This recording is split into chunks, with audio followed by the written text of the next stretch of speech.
afternoon, good evening. Welcome to Medieval Story Time with the creative Contessa.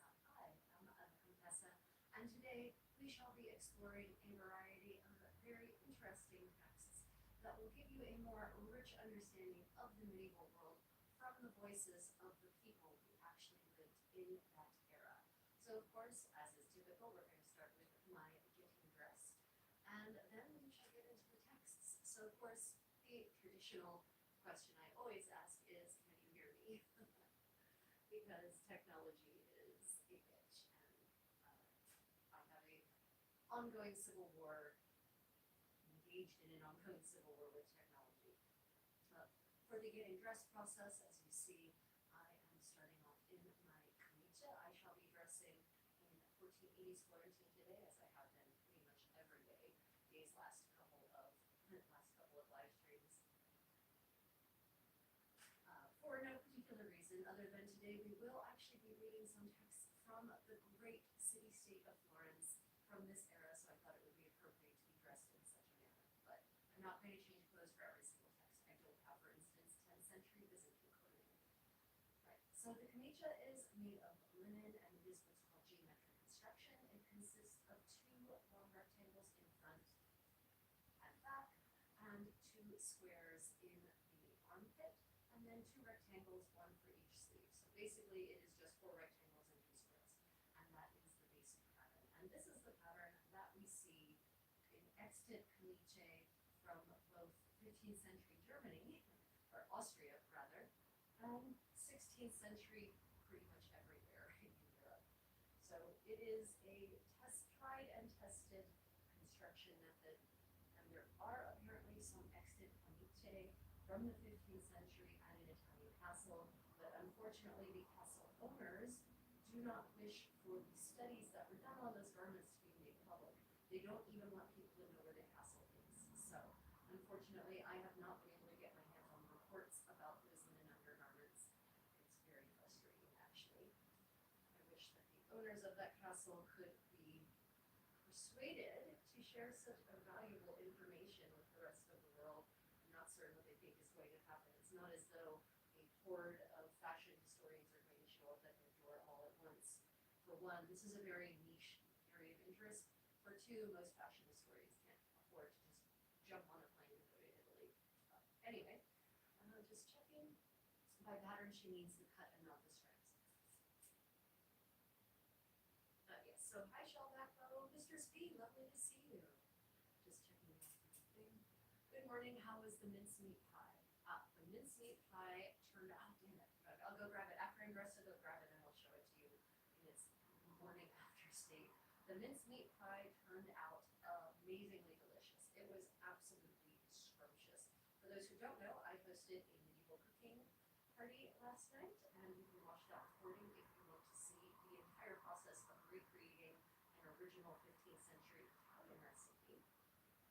And the mincemeat pie we made with lamb, and I tried it last night after it had cooled enough to not be dangerously hot anymore, and it was so delicious.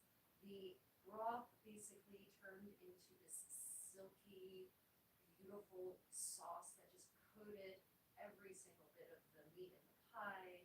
The flavors were rich but not overpowering. There are some lessons learned. The next time I would definitely make the pie with more raisins, probably twice as many raisins. So instead of like the half cup, I'd probably put a cup of raisins or more in, especially because I'm a patrician of Florence and I can afford lots of raisins in my mincemeat pie.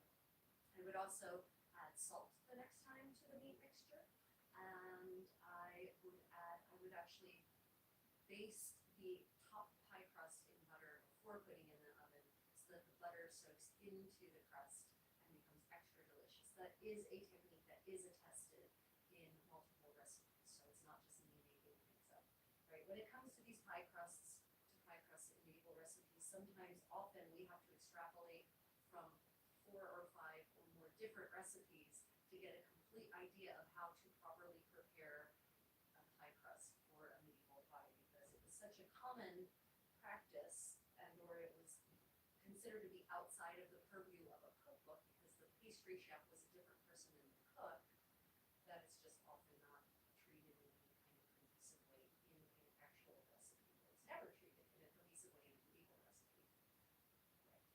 So yes, the pattern I'm talking about is, when I say pattern, when I was talking about the caniche, I was talking about the way in which the undershirt, the smock, is constructed.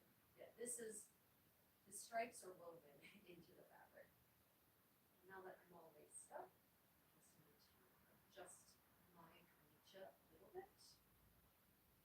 Adjust the sleeves of the caniche so that it actually comes all the way to the front of this oversleeve.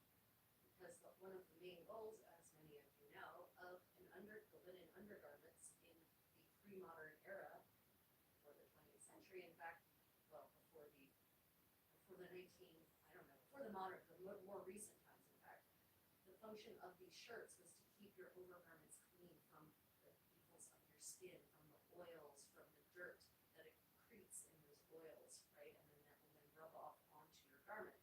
The idea is that all of those oils and dirt should rub off onto this layer, and this layer can be washed in the most abusive way you can possibly imagine. It can be boiled, it can be scrubbed, it can be churned, it can be laid out in the sun and bleached, whereas this layer, you can't do that to this layer. This is silk. It isn't technically, but it would be silk. It would have been silk. It should have been silk. And you can't do that to silk without causing extreme damage to the fabric itself and the shape of the garment. So the general idea is you wear a washable underlayer. That layer gets washed regularly and heavily, and the overlayers only get spot treated as necessary. So that means that we need to make sure that my caniche sleeve is actually all the way to the front of the sleeve of my overgown so that it can do its job. That's the whole point of this exercise. And yes, it is easier. Obviously, you see I can do it myself. It is better. I would prefer if I have a damsel to do it for me. Unfortunately, I don't even have a condottiero here, and my cats are not very useful. So all myself all the time. So as you can see, it is absolutely possible to get dressed in this style without assistance. But why wouldn't I want assistance if I had it available? And ladies of my stature would have had maids, absolutely, and those maids would have helped them dress, they would have done their hair. Now, running into the hair is going to be a bit of a challenge because I can't really do my own hair in the Italian fashion in any kind of real way. So I'm just going to do a quick and dirty, what I call a conjectural braid bun. So I have my hair braided in just two simple 3-string braids.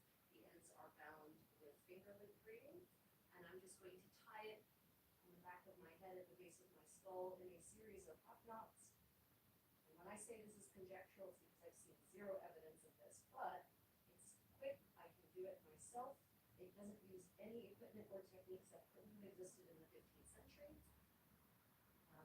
Yeah, I should maybe start calling that my plague bun. The kind of bun that ladies would have done when they had no one because everyone had died. Okay, so next I'm going to put on a kerchief, just a simple linen kerchief.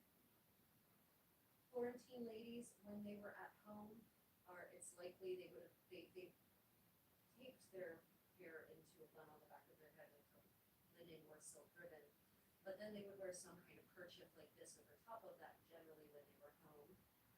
So I'm just putting on a kerchief. Now when they went out, when ladies, even married ladies, went out for a great party, they would, a ball, festivity, some kind of celebration. Even if they were married, they would then have a more fancy coiffure with curls that have been either curled with an iron or print or somehow made to be curly in a very cohesive manner, framing their face, and they would have jewels and whatnot pinned into their hair. But I'm not going anywhere. You are staying right here with me in the intimacy of my private quarters for medieval story time. So I'm therefore dressing in this modest and simple at-home fashion. I'm not even going to put on my overlayer, which would be a toga, which would be a dress up over top of this one. It faces in the front and it's going to face down. But I'm just at home, so there's no need to be putting on all of the layers when I'm just basically pretending to be a modest housewife in 15th century Florence. When I say I'm pretending, I'm saying that 15th century Florentine women of high stature also pretended to be a modest housewife, even if their families were the most powerful families in Italy, let alone Florence. So it was a conceit that was very important to maintain in Republican Florence because they had evicted, they had exiled all of their aristocracy in the 14th century. And so the whole point of being a proud Florentine was that you were not one of those aristocrats, you were a hardworking individual, which created some issues when Florence then needed to treat with other kingdoms and polities because they didn't have any aristocrats to represent them as an embassy. So there were certain weird little tricks they came up with to get around that to some people. Okay, just going to look to the comments. My great-great-great-great-grand wore the space buns on the sides. Yeah. So the side buns, some of you, you've asked about the side buns. The side buns are no longer in fashion. They go in and out of fashion, is what I'll say. They go in and out of fashion over the centuries in various types. By the second half of the 15th century in Italy, in Florence specifically, side buns are no longer fashionable. But there's various places in Italy where they are still fashionable. So there is no Italian fashion from the Middle Ages. There are local, very local regional fashions depending on where you live. Because all the city-states have their own fashions where they, and you could know, a person would know by looking at someone else, yeah, they're from Florence, they're from Bologna, they're from Siena, they're from Lucca, right? So, yeah, fashion is very interesting, it's very important. Okay, let me see. My grimoire will look very similar to yours when I'm done. I learned fingerling braiding from you as well for my ties, specifically for a outfit. Ah, fantastic.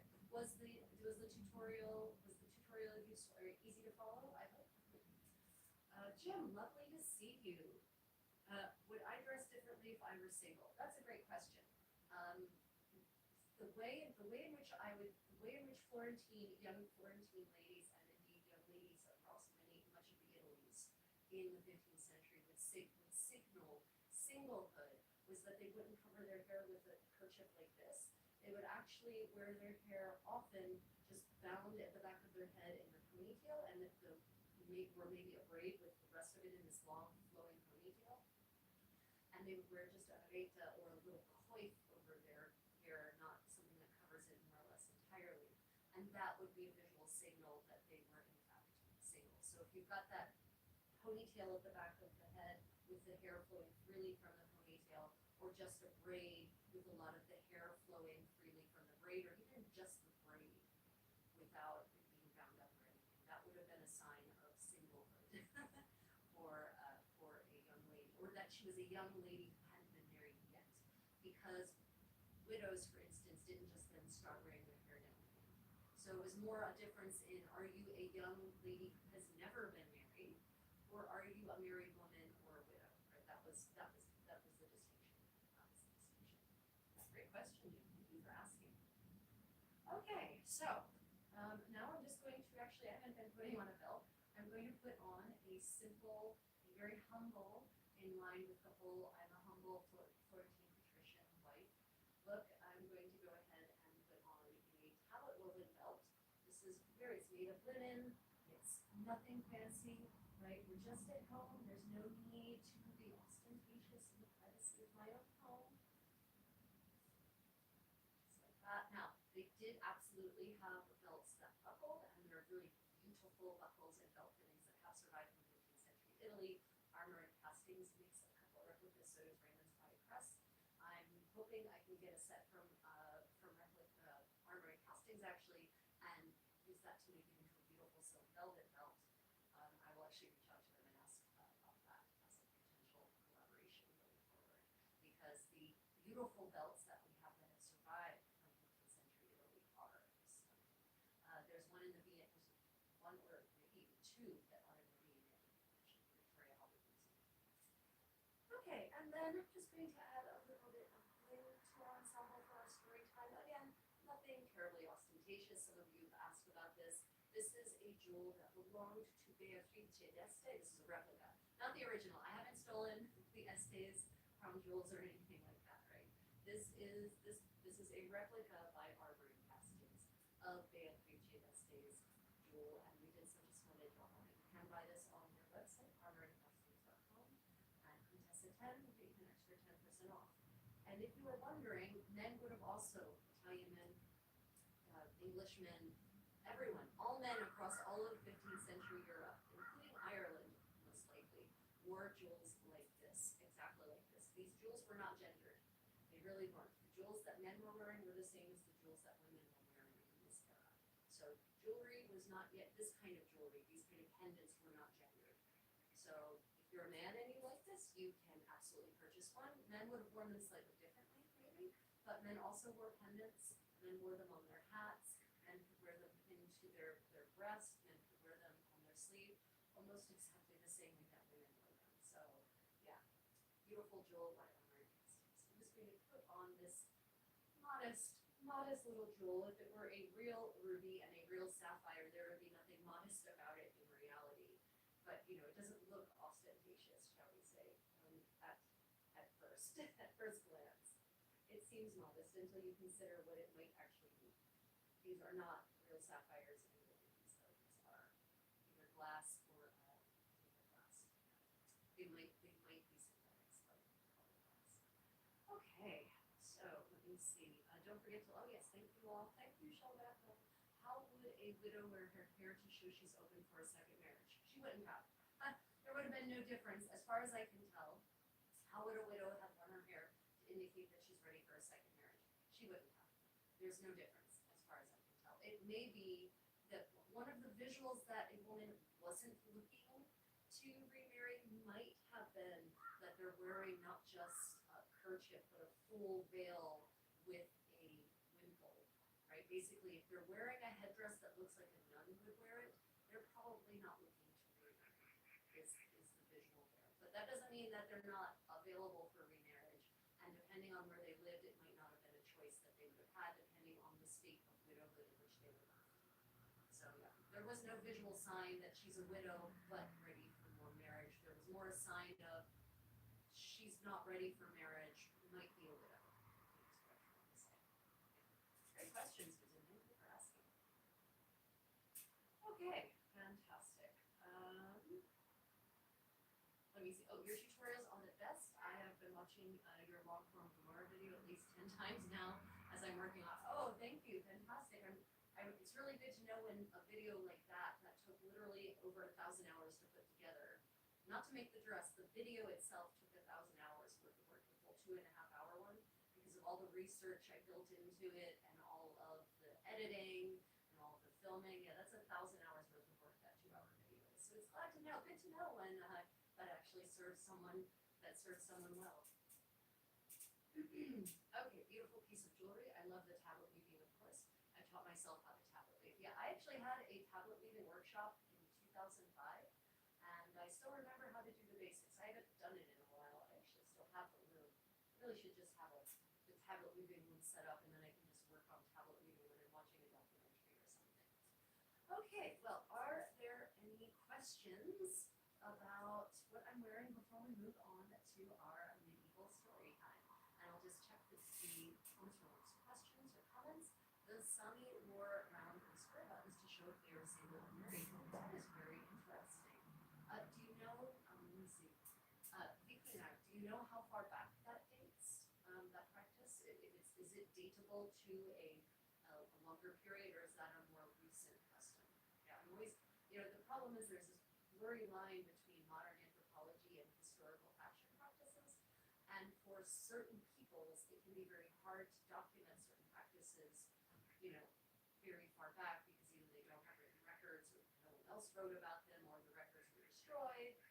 So, I'm always interested in the evidence of practices being older than. Here's the thing. Let me just put it this way, everyone. I am extremely skeptical when someone says, "Well, it's traditional, so it's been done forever." A tradition is something that a person has done twice. That's what a tradition is. Traditional does not imply that it's been a practice since forever, since time immemorial, since humans came out of Africa, right? That's not what traditional means. So I'm always skeptical if someone says, "Well, it's traditional. My grandmother did it, so they did it 500 years ago too." That's why I'm always interested in the evidence of practices, real evidence from the era of something either archaeological or textual or even artistic, of something that practices being older. But yeah, that's a pretty cool idea to signify, singlehood or not with the shape of your buttons. So that's pretty, especially if your garments have a lot of buttons on them, then it will be pretty visually obvious for you. Okay, well, thank you for that So everyone, we are now therefore to the medieval story time component of our day. So I have a couple of selections for you today. And oh wait, when I promised you I would show you that I would show you the pie. Would you all like to see what the meat pie looks like the next day missing a piece? Okay, I'll go grab it really quickly. I'm still here. Don't go away. I'll be right back. I'm coming. I've got the pie in my hands. Here it is. Okay, so this is, for those who are wondering, this is a traditional Korean clay pot made by hand thrown by a potter. Actually, this one, yeah, this was by a Korean potter. It is, I can cook on the stovetop with this. I can cook in the oven with this. And it even has this fantastic space. So if I wanted to do coal baking, meaning putting coals on top of it, I could totally do that with this. So I don't have any of my medieval European stuff with me, but this is a Korean sort of Korean piece. Okay, so we put the meat pie in here. Oops, sorry, it's louder than I want it to be. And you can see the big chunk that I took out of it. You can see how nicely browned that crust is. And gosh, it smells so nice. It really does. It smells gorgeous. So yeah, that was what the pie looks like. And I think I could probably flip it over and get it out of the torta pan if I wanted, but there's no need to. The best thing about this clay pot for cooking is that I can literally just put a lid on it and shove it in the fridge without having to transfer any leftovers to another container. So I love this thing so much. It was a gift back in 2016 when I left Korea the first time, and I use it so often. Fantastic. And it's really relatively non-stick. This is how the pie turned out. Very exciting. If you want to see how this medieval meat pie was made, it's an Italian meat pie from the 15th century, from the papal court. If you want to see how this pie was made, then there's a recording of the live stream on my YouTube channel. You can check that out. Medieval Cooking Party Christmas Special, I think it's called. Okay. Well, then, let us get on to our medieval story time. So I'm going to show you first, tell you about the books from which we're going to be reading today. The first, some of you, we've had readings from this before, but if you're new to my medieval story time, then welcome, and this is the format. I have here a medieval miscellany. This is an excellent book compiled, selected, with selections by Judith Herren, right? And it might be Judith Herren, it depends on whether she's German or not. If she's German, her name is Judith Herren. If she's American or in England, then her name is Judith Herren, I guess. And she has compiled this amazing selection of primary source chronicles from across the medieval world, not just Europe, by the way. And she has put it together with this gorgeous book with illuminations, contemporary medieval illuminations and depictions for every single page. So the book itself is like an illuminated manuscript. So it is a gorgeous book, right? It is really beautifully and carefully and lovingly put together. A medieval miscellany. Highly recommend it. There isn't much in the way, there is a little bit of explanation for each text, but not much. So that's the only place where I feel it falls down a little bit. There's not much commentary on the text. On the other hand, that allows you, the reader, to come up with your own conclusions and understandings of the text. So that's not necessarily a bad thing. You can see I have marked many different spots for reading.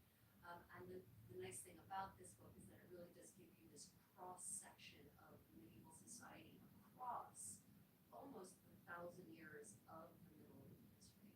The earliest text comes from the 6th century, and it's art, not just medieval art, original medieval art, not just from Europe, but there's Middle Eastern art, there's Eastern Asian art depicting people, so you really do get a very interesting literary and visual window of the medieval world, covering all aspects of medieval art, not just philosophy, not just science, not just the usual things that a lot of these compilations cover. This goes into the nitty-gritty of daily life and aspects of medieval life that a lot of textbooks books never talk about, because why would we talk about what it was like to be a medieval person on a day-to-day basis when we can just talk about great man history, right? In case you're wondering, I hate great man history. It bores me to tears. Battles and dates, right?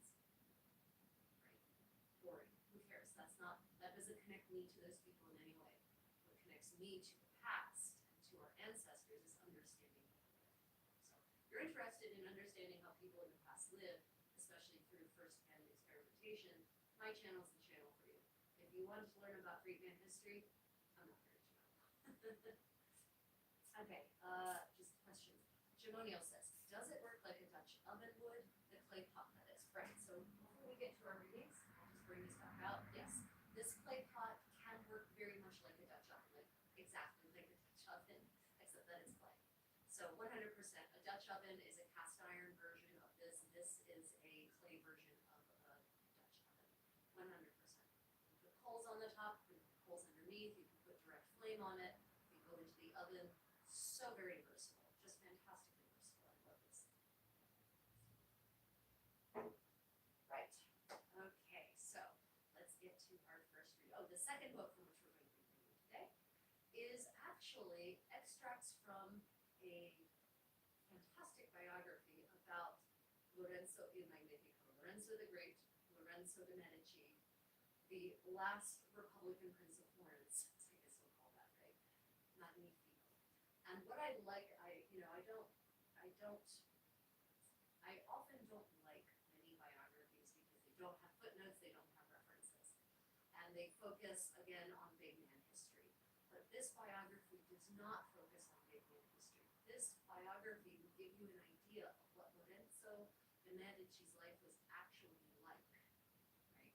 And so I've actually chosen some extracts from this book that we will be reading because what I love about this book also is that the author, Miles Unger, actually provides excerpts from primary sources from 15th century, not just Italy, because the Medici influenced well beyond Italy.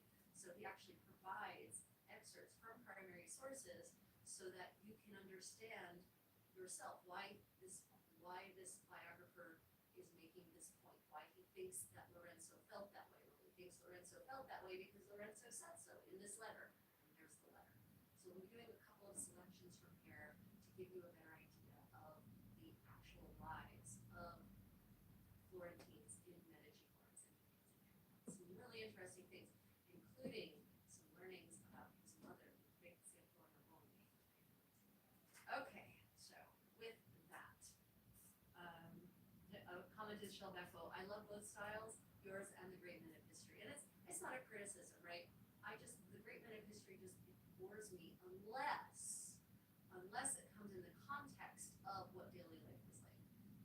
But I can't, I fall asleep when it's names and dates, names and dates, names and dates. I like to understand the connections and how, so the Battle of Bosworth, what was it actually like on the day, right? I understand the importance of knowing what happened at the outcome of the Battle of Bosworth. But if all it is names and dates, it's not a criticism of other people who find that interesting. I just don't. Let me see. Hubby just came home from work. I better go pretend I've been working all day. Good night, everyone. Okay, Lily Fan. Okay, well, the recording will post, so if you can't stay for the whole thing, you can always go and listen to it or watch the recording later. So, okay, let's go ahead and jump right in. So, one of my favorite aspects of medieval life is recreating medieval life, is the food and the entertainment, is the way people entertain themselves, what people did for fun. Understanding that is very important to me. And one of the beautiful aspects of the medieval world is that you have these great courts that could put on these really lavish, posh entertainments. And I know some people say, well, it was only the really ultra wealthy who got to enjoy that. No. Medieval households in these palaces and castles were immense. And so it wasn't just the ultra wealthy who got to witness the spectacles. The servants were there too. They might not have been eating at high table, but they at least got they got the scraps from the tables, and they also got to see and witness these spectacles. So I'm going to bring you to therefore, Constantinople. Right? We are now in the Eastern Roman Empire. It is the 10th century. And this is an excerpt from a chronicle written by Luitprand, the Bishop of Cremona, in 949. So we're in the 10th century. And this is fascinating because it's a travel blog. Because the Bishop of Cremona traveled to Constantinople and he recorded what he saw there. And the interesting thing about the original language version of this text is that he wrote in Latin, but he sprinkles it with Greek phrases, right?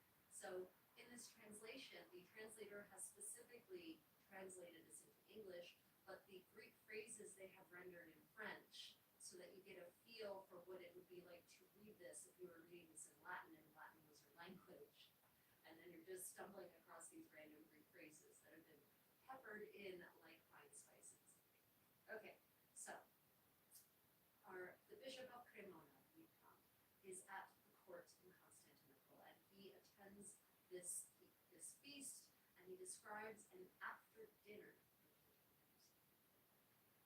So the format is I will read the whole text, then I will check the chat, and then we will go through bit by bit and discuss any bits and elucidate any passages of text that I feel would benefit from more information. So, as for the entertainments, I saw there one that was so remarkable that it will not be out of place to insert an account of it here. A man came in, carrying on his head, without using his hands, a wooden pole 24 feet or more long, which a foot and a half from the top had a cross piece 3 feet wide. Then 2 boys appeared, naked except for loincloths around their middle, who climbed up the pole, did various tricks on it, and then came down head first, keeping the pole all the time as steady as if it were rooted in the earth. When one had come down, the other remained on the pole and performed like himself, which filled me with even greater astonishment and admiration. While they were both performing, their feats seemed barely possible, for wonderful as it was, the evenness of their weights kept the pole up, which they had climbed. But when one remained at the top and kept his balance so accurately that he could both do his tricks and come down again without mishap, I was so bewildered that the emperor himself noticed my astonishment. He therefore called an interpreter and asked me which seemed the more wonderful, the boy who had moved so carefully that the pole remained firm, or the man who had so deftly balanced it on his head that neither the boy's weight nor their performance had disturbed it in the least. I said that I did not know which I thought plus merveilleux, that is, more wonderful. And he burst into a loud laugh and said he was in the same case. He did not know either. Okay, so there's a lot of fascinating things here. A lot of interesting details about what is actually an acrobatic feat. This is what many of you might consider normally a circus act, right? These are acrobats, basically. But what's fascinating about these acrobats is that it's 2 boys performing on basically a high wire without the wire. And they're performing it on a device that is rooted on a man's head. So there's a man who is supporting this pole and supporting these boys as they're doing their tricks. Okay, so I'm going to check out the live chat and just answer any questions. Let me see. I love the channel. I love channels like History March, which focus on tactics and strategies of wars and battles. But I also love the engineering mechanics mind that needs to understand how those things are worked and how best to appreciate them. Yeah, I really like the practical aspects myself. Yeah. Does Louis Proud actually speak Greek, or does he just think he does? Actually, that's a good question. Does the Bishop of Cremona here understand Greek, or does he think he does? So because they've called an interpreter for the emperor to communicate with him, I'm going to assume that he probably commands enough Greek to sprinkle phrases in amongst his Latin, and that's about it. It's like most Americans or Brits who occasionally say words like voila. same idea, I'm pretty certain. You know, that's a good question. Yeah. So the comment is, this sounds very Cirque du Soleil. It really does.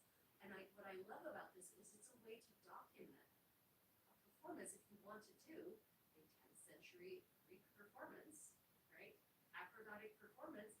Here we have documentation of that being a thing that was actually done. You know, a lot of times performers at Renaissance fairs invent the things they're doing based on their modern understandings of circus performances and that sort of thing, right? Modern acrobatics. But this tells us that some of these things we see Cirque du Soleil doing, for instance, are absolutely 100% documentable to at least the 10th century. So I love finding these connections. And it's in these accounts that are not, this would not be contained, there's no book that's called 10th century Greek acrobatics, for instance. You have to comb through chronicles on random topics to find all these little tidbits that are just sprinkled in randomly. And in fact, we know it's random because he actually says, as for the various entertainments I saw there, one was so remarkable that it will not be out of place to insert an account of it here. Which he's basically saying to the reader, I know this isn't exactly on topic, but I want to mention it anyway. So you're not even necessarily, this could be an account of, you know, a pilgrimage he made to the Eastern Roman Empire, for instance, which would never make anyone read it if they were looking for details of medieval acrobatic practices. So this should give you a better appreciation for the work of historians, people who are actually combing through these archives, translating, transcribing these original sources, and bringing this kind of information to the light of day. Okay, comment. Let me see. Are they in the hippodrome?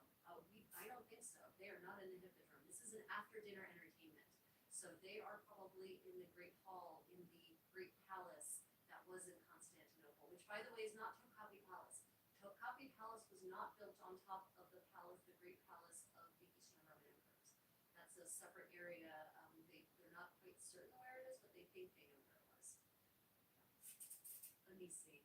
I just got notice from my November and December subscriptions of coffee from the Carmelite monks in Wyoming are at the post office, so I get to enjoy great coffee for Christmas. Well, that's pretty fun. Carmelite monks are selling coffee. That is brilliant.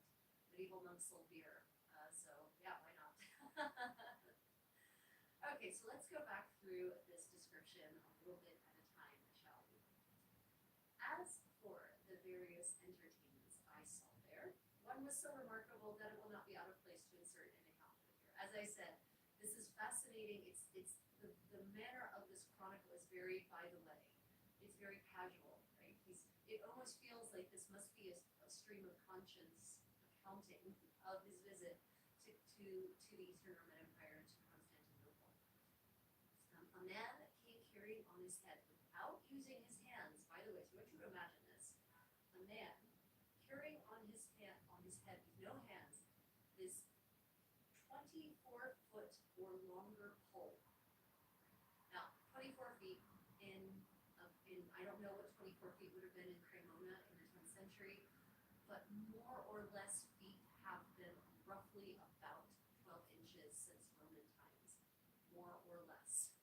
Different polities across various periods of the Middle Ages changed what was the official measurement for a foot, but it's more or less always been 12 inches-ish by modern standards, give or take an inch or two, is what I'm saying. So not 24 feet is not a terribly different measurement than what we, the modern people, might understand as. Okay, so wooden pole, 24 feet or more long, a foot and a half from the top. It had a cross piece 3 feet wide. So again, 3 feet is more or less 3 feet across all of most of European history.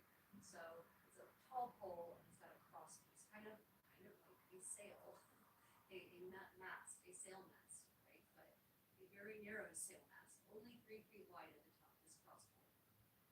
2 boys appeared, naked except for loincloths around their middle, right? So performing, this is very different from modern performance, right? Modern performers like to wear, acrobats wear very, very tight fitting, but colorful clothing to do their thing, right?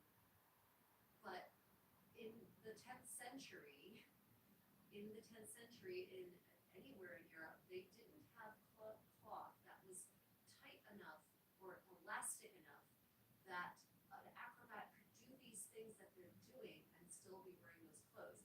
They'd have to wear garments that were actually more voluminous and have more room to play in to be able to do a lot of these things in the 10th century, or about 10th century.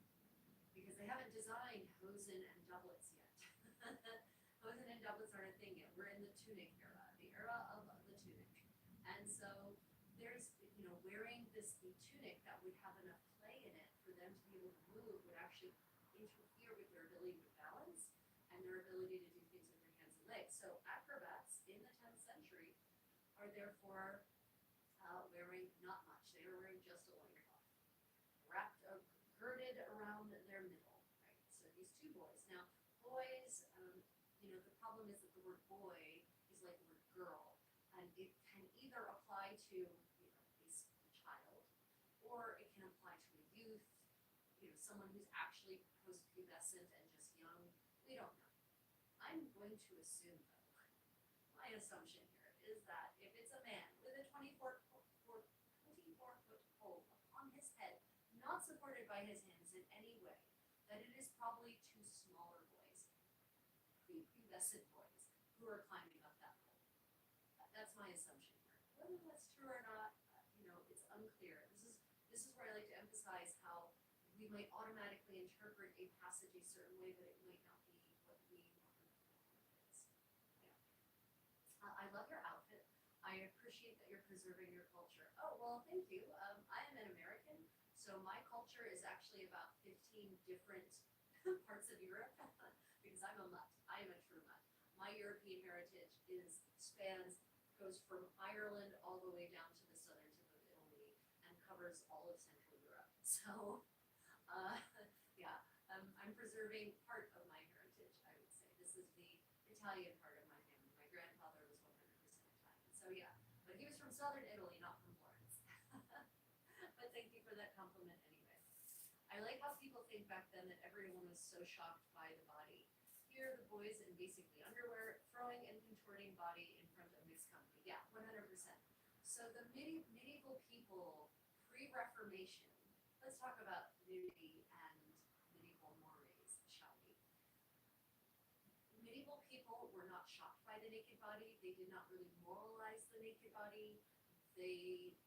Bathhouses were mixed gender, for instance, in medieval Europe. And so, yeah, it wasn't something that was moralized for most of the religions. Now, granted, sure, there were preachers who would preach against it, but that doesn't necessarily have a bearing on how the average person perceived a naked body. So, yeah, these boys are in nothing but loincloth. You're absolutely right. And they're doing all kinds of things. And I'm going to bet, I'm going to wager that those loincloths may or may not have always covered all the little bits, if you know what I mean. Okay, other comments. Let me see. Okay, great. That's a very good observation, Shelbacko. Very good observation. Okay, moving on. The two boys appeared, naked except for loincloths, went up the pole. They did various tricks on it, and then came down head first, keeping the pole all the time as steady as though it were rooted to the earth. It's not rooted to the earth. It's rooted to someone's head and neck. So that's amazing. But also, I want you to imagine this. They're coming down head first. That means they're climbing down the pole head first. They're not sliding. I mean, I don't think they're sliding. He didn't say sliding. They come down the pole head first. They could slide down the pole, but they might actually be climbing their way down the pole. I have seen modern acrobats do this. It takes amazing core strength and amazing upper body strength to be able to climb yourself head first down a pole without just letting gravity take over and, sink you into the earth. Super impressive feat. When one had come down, the other remained on the pole and performed by himself, which filled me with even greater astonishment and admiration. And so now we're left to imagine what it is this young man was doing up there by himself. These young men were doing when they were up there by themselves.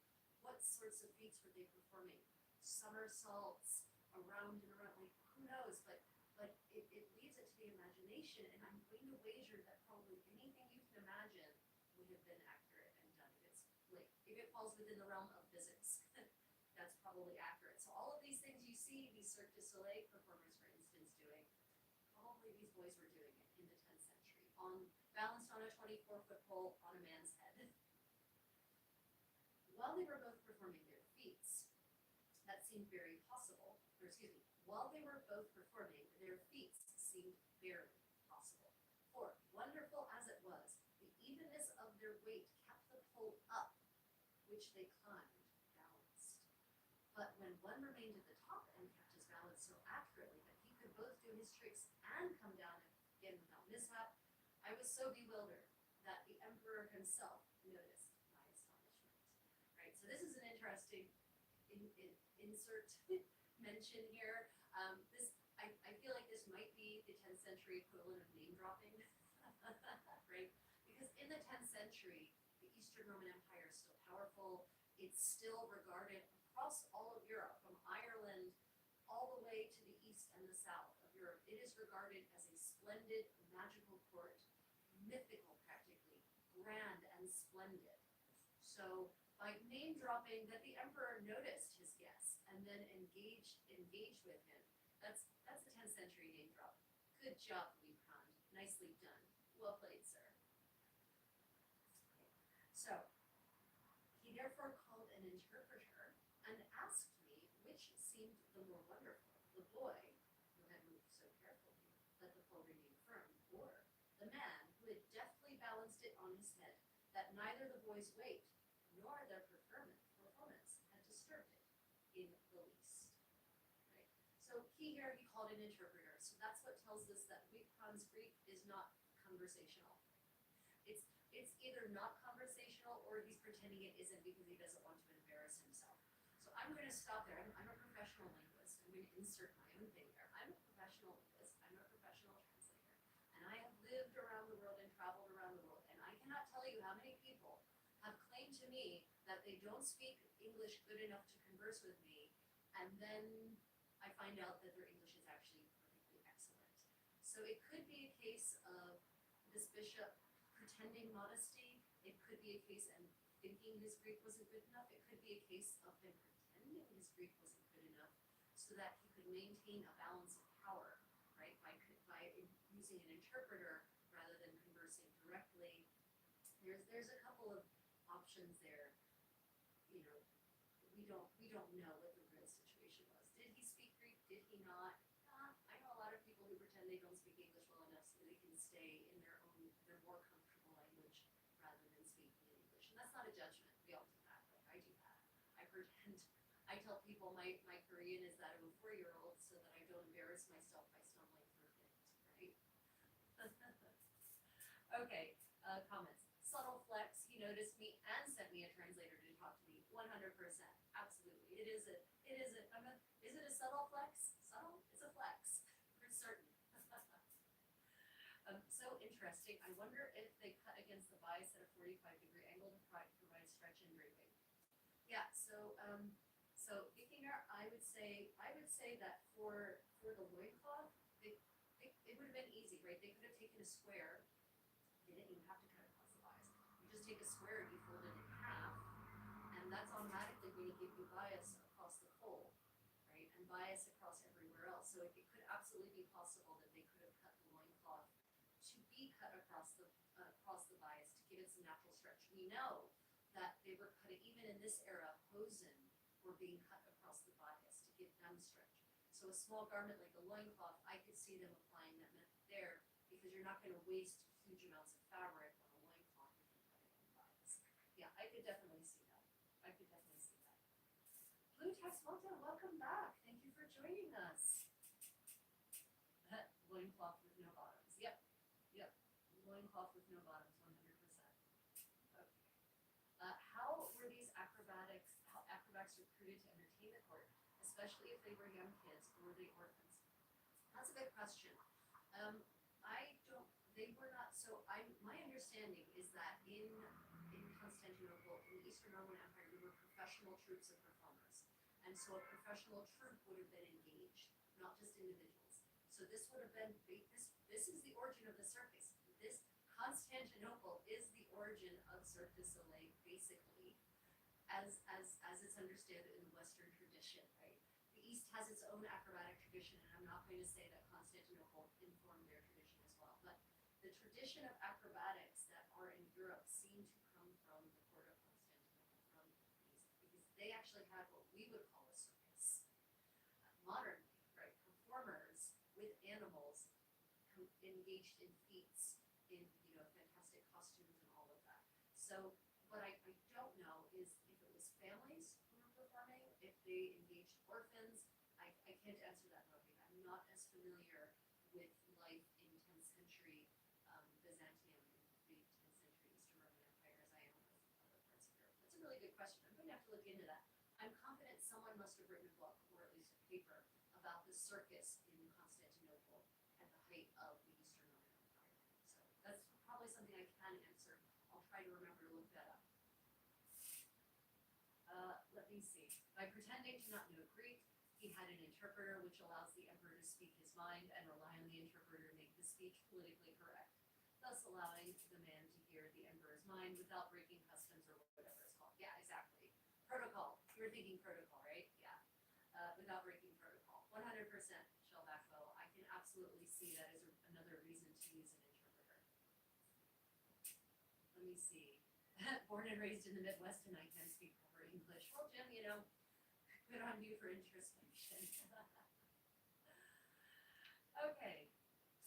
So, now we've got this debate. So what do you think? What is more impressive? The boys who managed to do this performance on this 24-foot pole perched upon this man's pate?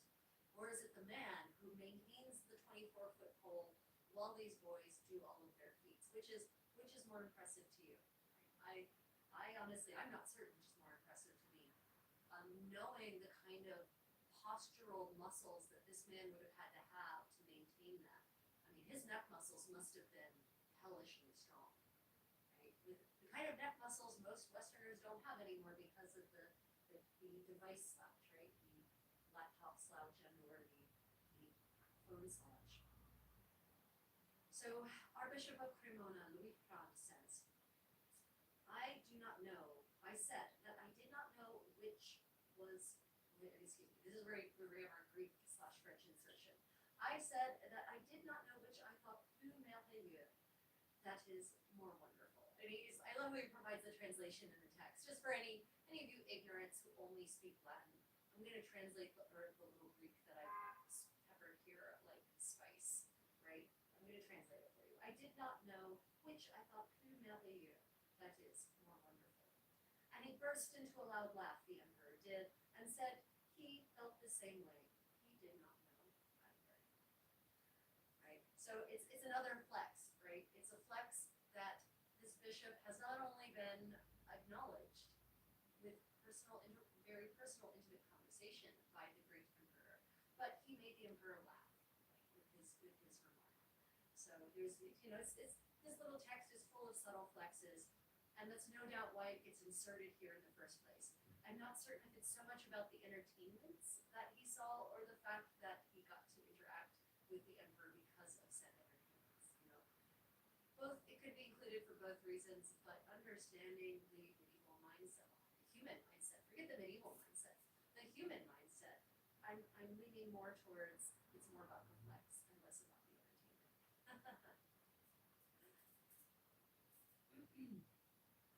Let me see. I noticed the Sami for Winds hat reminds me of a jester hat. Yeah, and the jester hat has a very interesting history in and of itself. Yeah. Okay, so thus I shall now take you from Constantinople to a different part of Europe. Are there any questions or final comments about our Cirque du Soleil style entertainment in 10th century Constantinople? With the name dropping and the flex about making the emperor laugh. And while I'm giving you a chance to make any final observations, I will show you the gorgeous illumination that is included with the story in this book, A Medieval Miscellany. Look at that. Isn't that beautiful? So what you are seeing actually a, an Arab depiction of Humai at the Chinese court from 1396. So you're seeing the way a Baghdadi, so now Iraqi, a Baghdadi illuminator viewed the Chinese court in the 14th century. It's another example, it's another case of, is that really the way the Chinese court looked in the 14th century? Probably not. But it probably has elements, for certain it has elements. I see certain headdresses, hats for instance, that are very, very 14th century Chinese. But there are plenty of other elements that tell me, that's not Chinese. For instance, what's interesting is what I love about this picture is, at first you don't see any women. No women, no women, no women. It's all men, men, men. But then you have to look up in the corner in the window, and there are women peeking out at the window down at the court. And you can tell they're women because they've got these beautiful, heavy, sculpted eyebrows, and their hair is down, and they've got those nice veils, right? So you really have to look at, with illuminations like this, you really have to look very closely. It's like find where's Waldo. You have to look closely to see little details like that. Okay, final questions and comments. By making it the secondary topic, that makes it seem like it's not such a big deal that the emperor speaks to him. Right? Yeah. It's trying to be a flex. That means, well, the emperor spoke to me, but no biggie, no biggie. Daily workaday life for me, happens all the time. It's nothing. Yeah, that's a good observation, Benedetta. Okay, so let us move on to our next text then.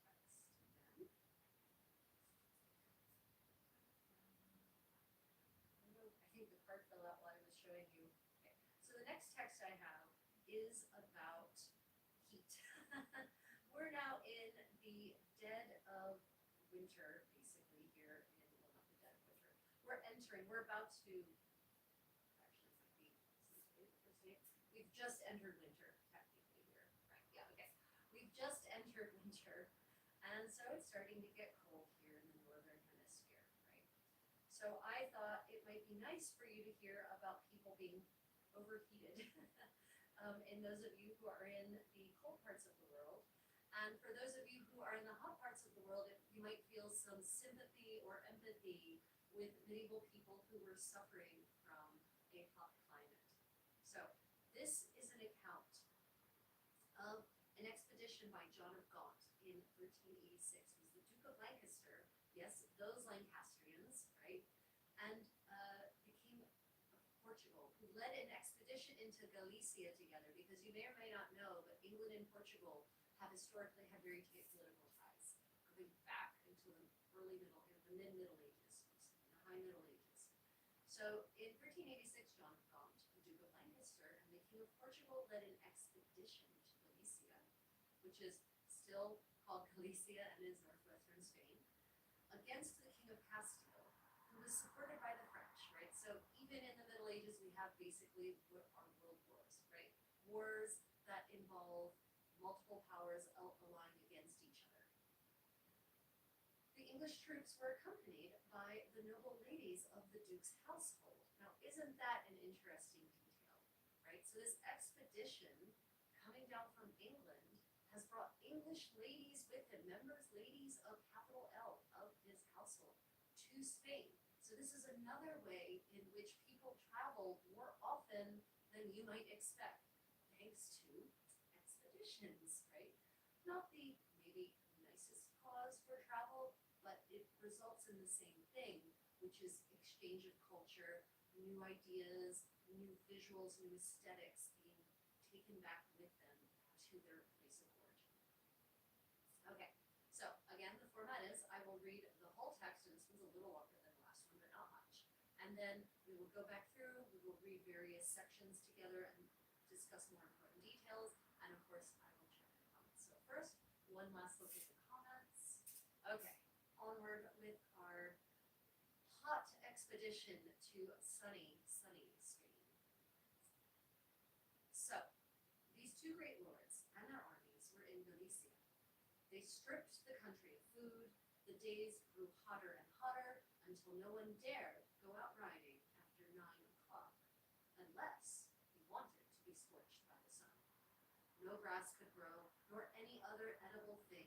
So hard and dry and sun-baked was the earth.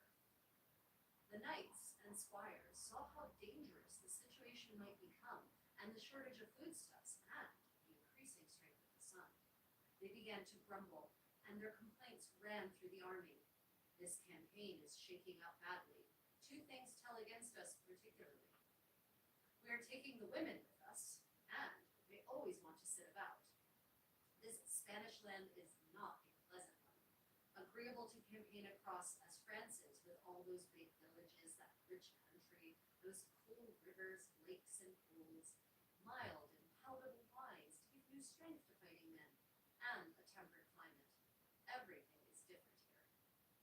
The summer wore on, and the sun rose higher in the sky, and the days became marvelously hot.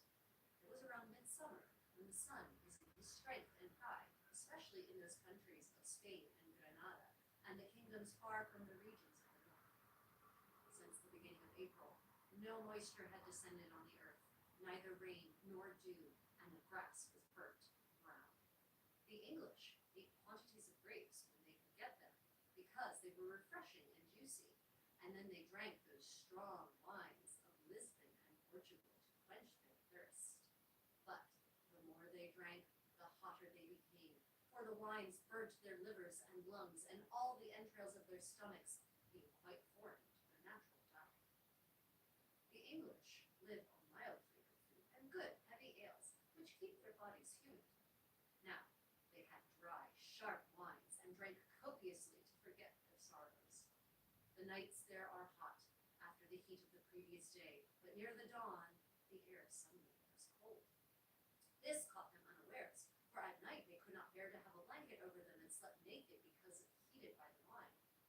Then came the morning chill, which struck through their whole bodies, giving them sickness and fever and afflicting them with dysentery, of which they inevitably died.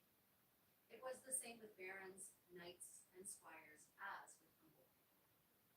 These are the fortunes of war.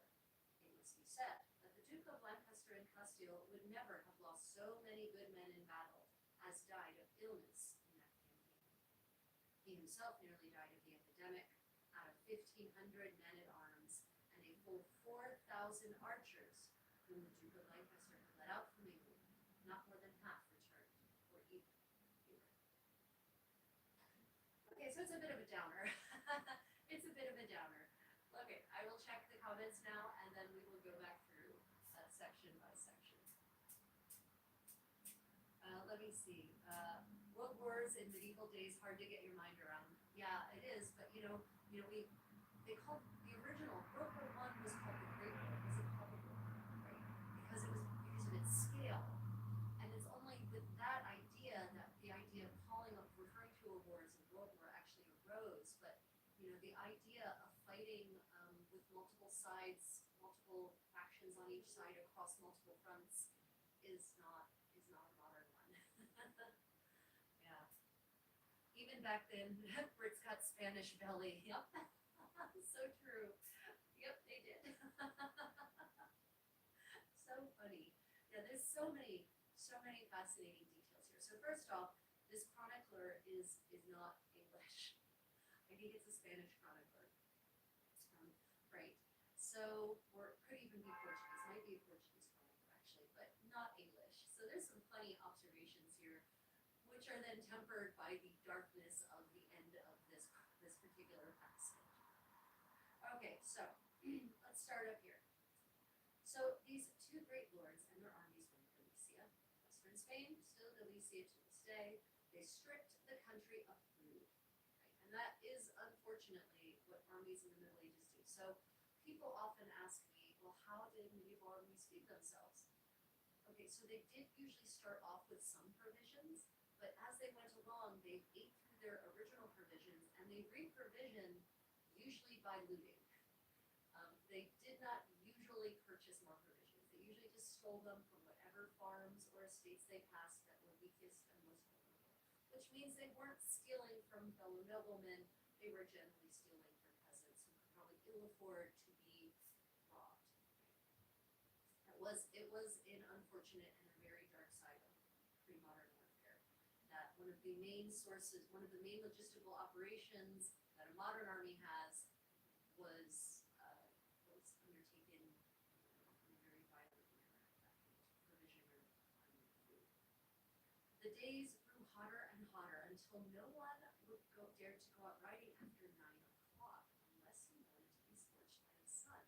So what's interesting is that mention of 9 o'clock. So in 1386, they are already judging the hours of the day by a clock, right?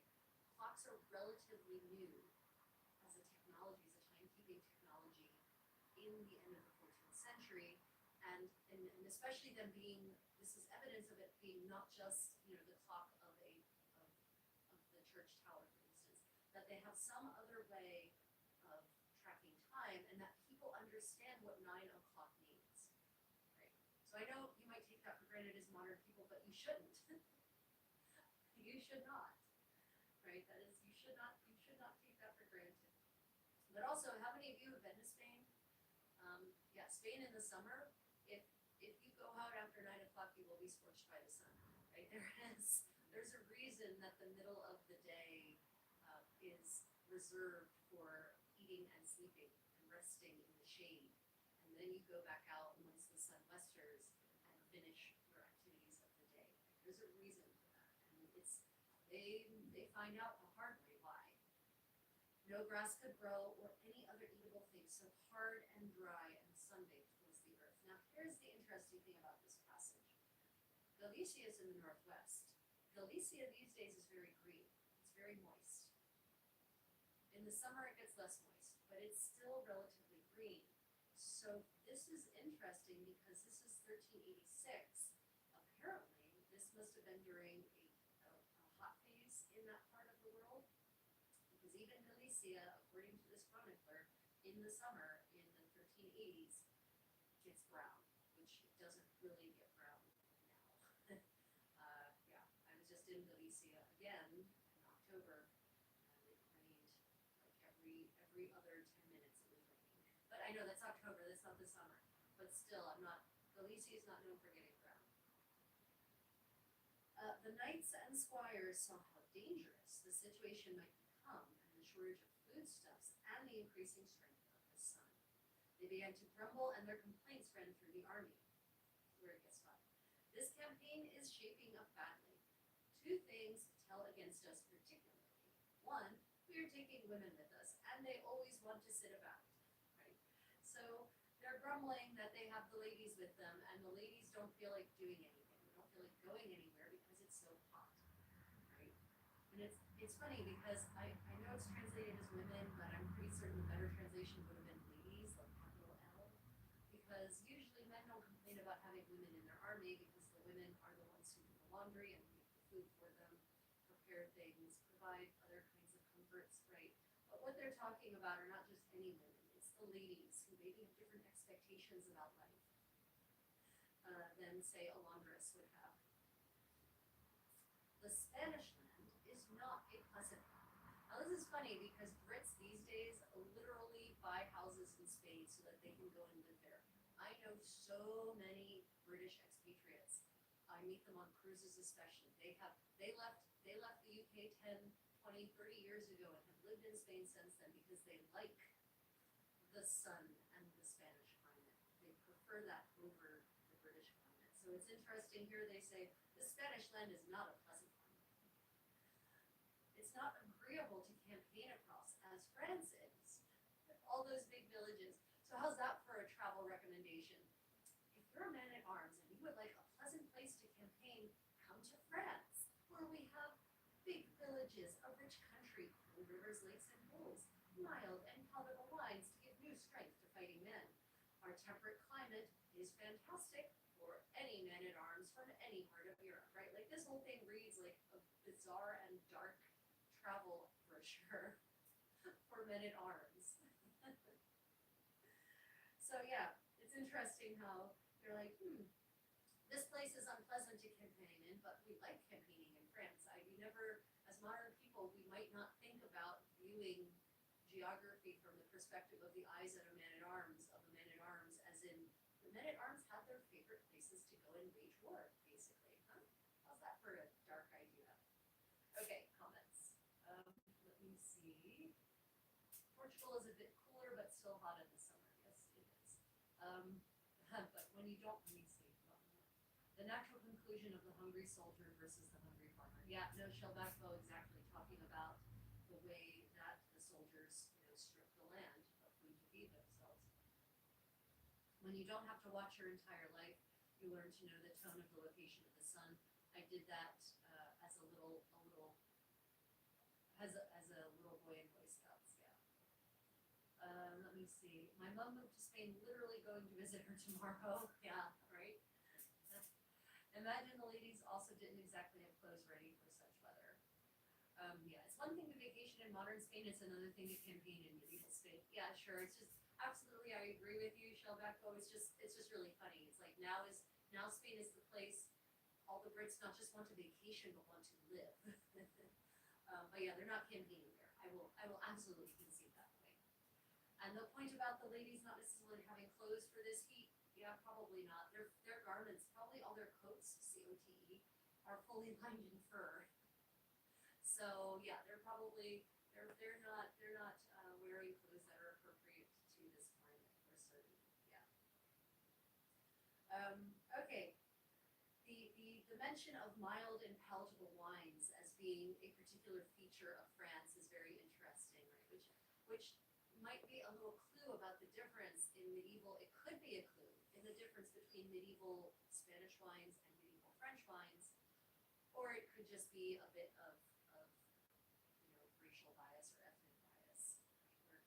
We don't like anything about this place, and so we just say the wine is terrible and sharp. Or it could be a perspective of, it could be relative to the viewpoint of the chronicler, but it could also just be that medieval Spanish wines were sharper and hotter than French ones. I actually don't know enough about medieval wine, the realities of medieval wine, to say either way.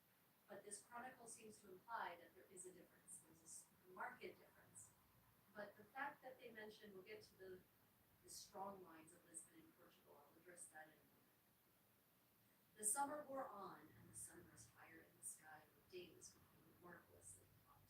It was around midsummer, when the sun is in his strength and pride, especially in those countries of Spain and Granada, and the kingdoms far from the regions of the north.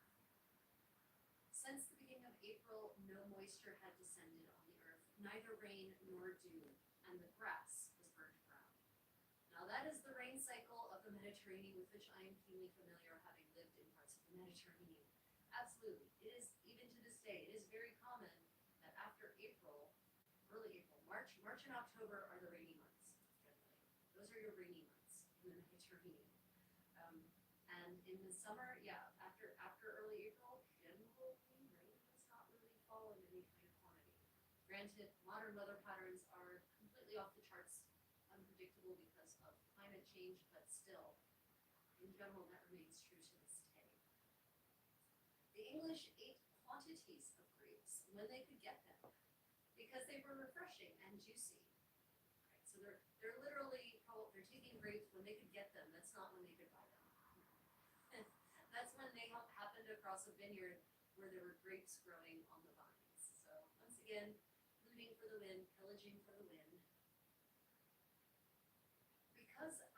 And then they drank those strong wines of Lisbon and Portugal to quench their thirst. So have any of you had port? I'm not certain that they had fortified wines in the 14th century, but this could be a reference to a fortified wine, the fortified wine that would eventually get known as port from Porto, right? That could be what they're referring to when they say the strong wines of Lisbon and Portugal. If they're talking about fortified wine, oh buddy, you do not want to consume fortified wines in large quantities. That is a bad plan. Which brings me to the next point. But the more they drank, the hotter they became, for the wines burnt their livers and lungs and all the entrails of their stomachs, being quite warm to their natural diet. Right? So this burning is not necessarily a literal burning. They're not talking about acid burns or or anything like that. This is referencing the four humors, right? This is referencing the humors that it made their bodies over hot. So that's what they're referring to now. Did it probably damage their livers? Yeah, I'm gonna bet it did. I'm gonna bet there was some cirrhosis happening there. But they're not necessarily talking about cirrhosis. They're talking about an imbalance of hormones. Especially when you talk about burning the entrails of the stomach. Although that may that the last part especially, the entrails of their stomachs may be referencing dietary or digestive distress, which may or may not have been caused by the fortified wine. Okay, I'll check these comments now. Let me see. I suddenly realized why the English kept invading France. Yeah, beautiful mild climate, beautiful mild and palatable wines, big villages. What's not to love, right? Let me see. Spanish soil is apparently very acidic. Yeah, definitely, 100%. I used to like port. Don't drink anymore. Medicine doesn't mix well with booze. Yeah, port. I like port, especially as a digestive. A little glass of port after a nice meal is not a bad thing. I don't have a very. In fact, the only time I get port is when I fly business class, because usually, often they have a nice port on their menu. Okay, so the English. Here we get. I'm pretty certain it's the Portuguese perspective on English customs and dietary habits. The English live on mild flavored food and good heavy ales, which keep their bodies humid. So again, we're not talking about sweaty humans. This is the four humors, right? Wet, dry, hot, cold. So that's what they mean by humid. Humoral medicine, right?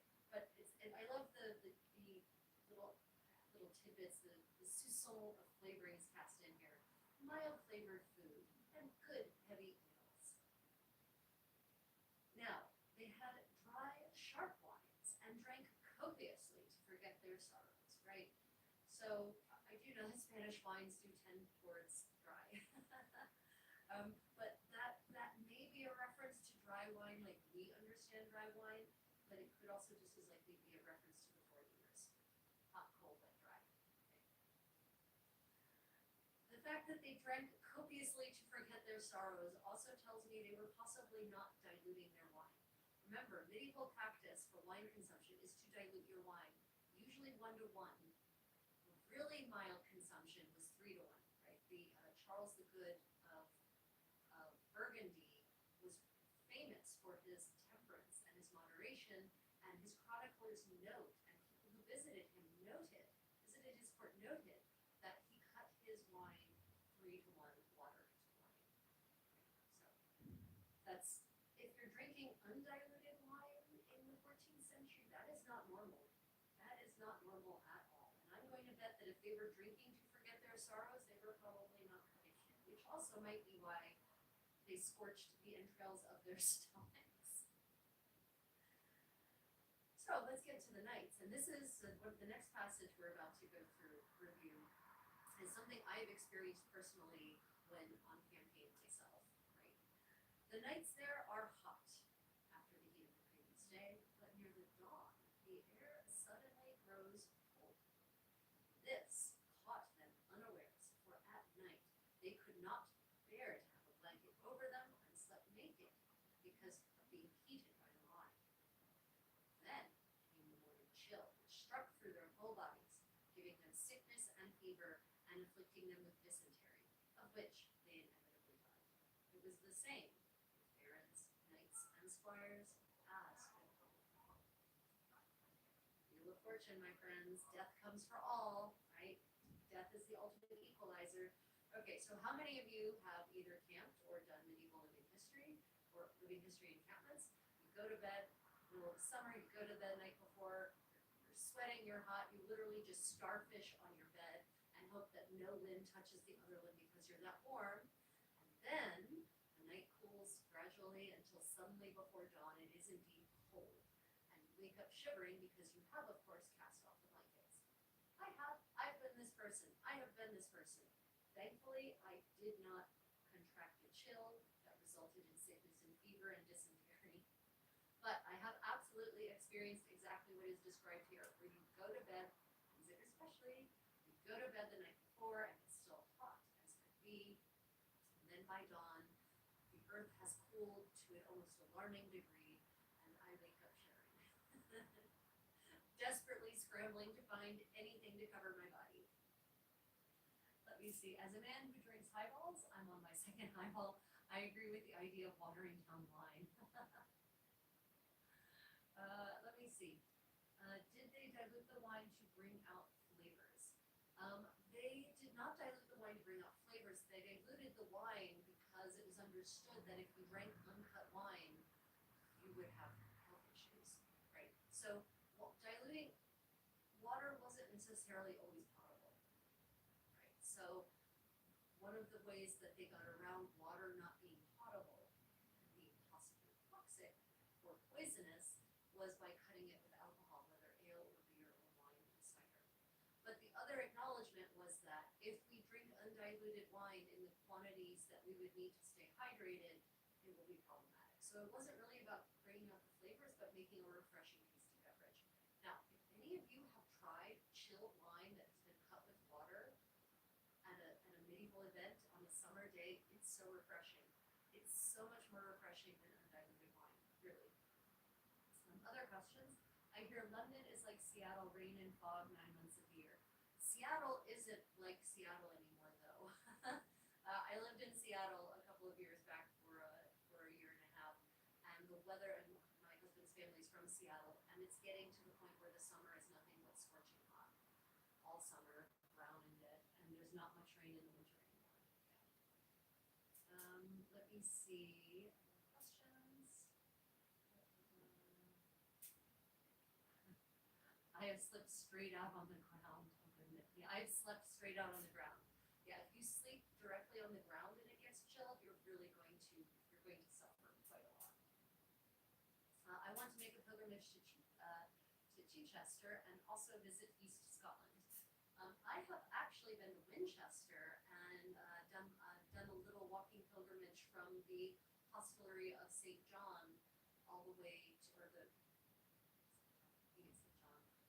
along the creek into Winchester Cathedral in medieval England. That was a lot of fun. Okay, so the interesting thing here is the way that the text underscores that death is the ultimate equalizer. That it didn't matter if you were a baron, a knight, a squire, or a commoner.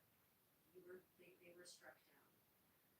He goes on to say, these are the fortunes of war. It must be said that the Duke of Lancaster and Castile would never have lost so many good men in battle as died of illness in that campaign. He himself nearly died of the epidemic. Out of 1,500 men-at-arms and a full 4,000 archers whom the Duke of Lancaster had led out from England, not more than half returned, or even fewer.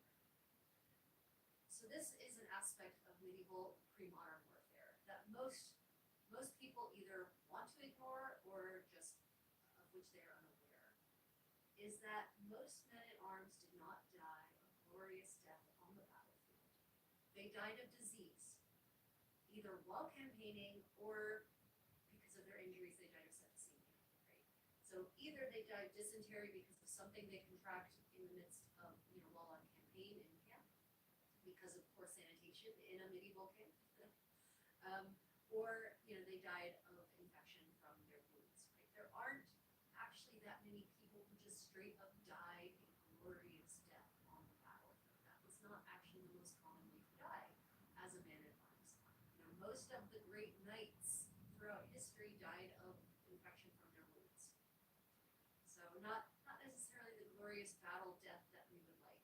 Diego di Caviglia died several days after the Battle of Otranto from an arrow wound he took to the knee, got septicemia, didn't heal, died. His body couldn't fight it, and he died. So the worst thing, though, that you can die from, in my opinion, septicemia, it's painful, it sucks, but honestly, defecating yourself to death has to be worse, and that's what dysentery is. Dysentery is when you can no longer control your bowels, and your body just rejects everything at speed, which means you dehydrate to death, actually. It's usually what kills you with dysentery. You dehydrate to death because you just can't retain the moisture. And of course, therefore, you can't retain electrolytes, you can't retain any.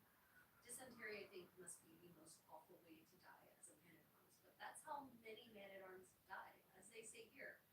Um, he would never have lost so many good men in an actual battle as died of dysentery. I mean, he had 1,500 men-at-arms and 4,000 archers, according to this chronicler, and fewer than half of that returned. The other interesting detail here is the ratio of men-at-arms, separate category, from archers, right? There are only 1,500 men-at-arms, but 4,000 archers, which underscores the importance of the role of the archer in, say, in this case, late 14th century warfare. Another aspect that a lot of modern medieval men-at-arms ignore in their, recreations or the melees or battles that they pitch, that there were more archers than there were men-at-arms, and that by this point archers had so we see. So what you call renal failure. Yeah, it might have been renal failure, or it might have been all systems failure, dysentery. Dysentery is literally where you defecate yourself to death. And it's generally caused by bacterial infections from unsanitary conditions. Yeah. So yeah, that is our account of a 1386 expedition by John of Gaunt, Duke of Lancaster, of the War of the Roses, Lancasters, and the King of Portugal against the King of Castile and the King of France, basically. I thought this was interesting because it covers so many different aspects of life that you might not get covered in any other particular chronicle, right? We talk about the practices of medieval armies for provisioning. We talk about the way soldiers talk about their own experiences, right?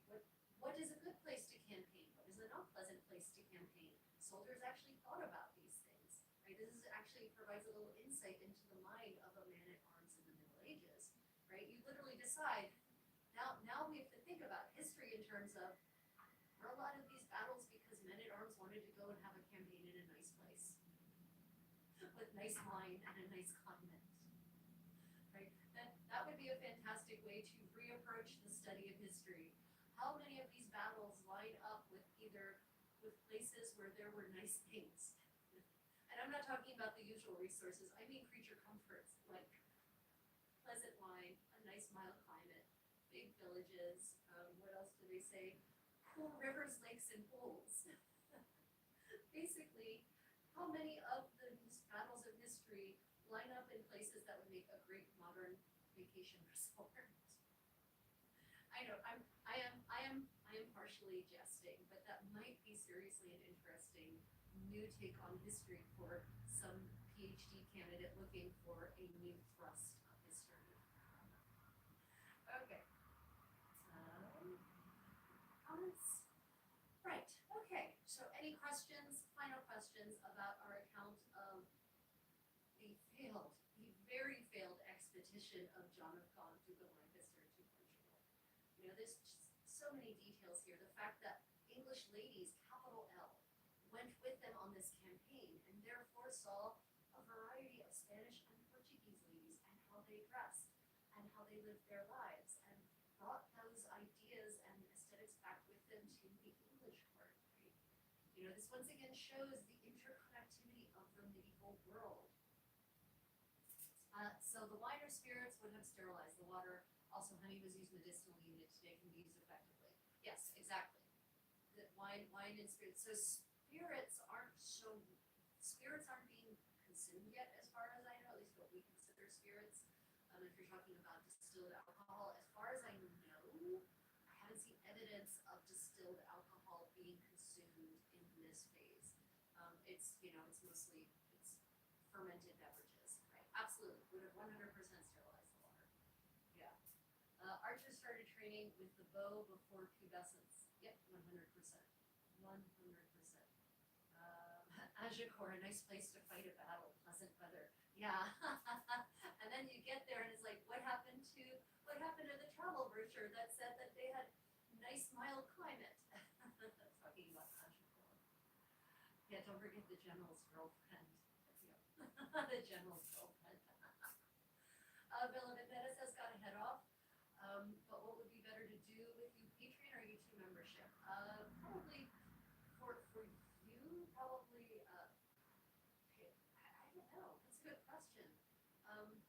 Patreon maybe, Villa. I'd be honored if whichever one's easier for you. I think Patreon is probably better for me.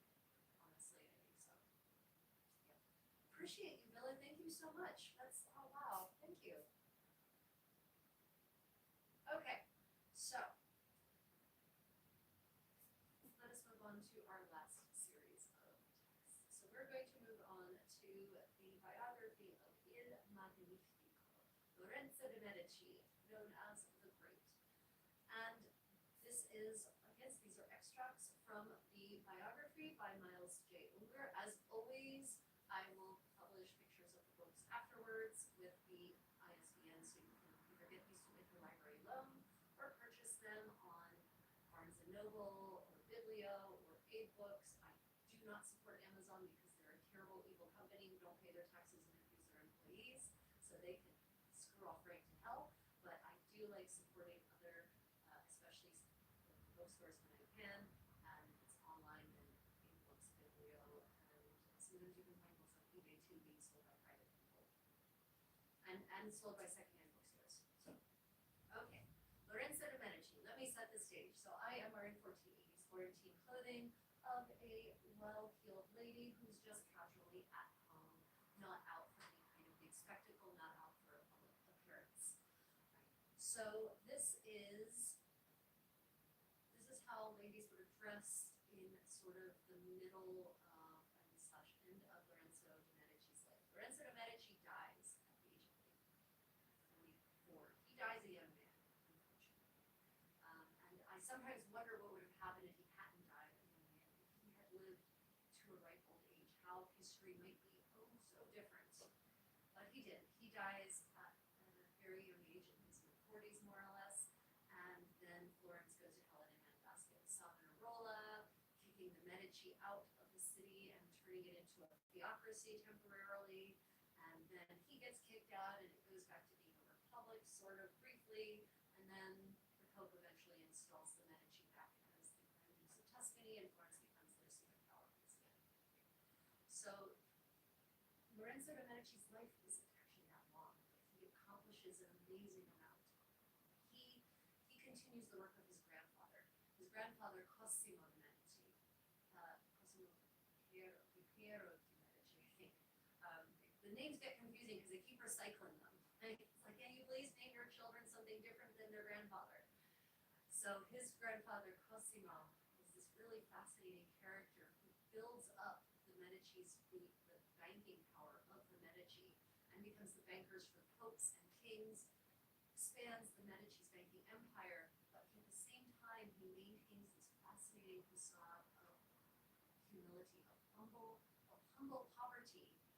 For instance, when he is out and about in the streets of Florence, he does not ride a horse. He is not borne about in a wealthy sedan, in an elaborate, ornate sedan. He rides a donkey, and he wears relatively humble clothing. And he advises his son and his grandson to do the same because he says, if you dress splendidly when you go out, and if you carry yourself about with pomp and circumstance like a king, you will engender resentment and put a target on your backs, basically.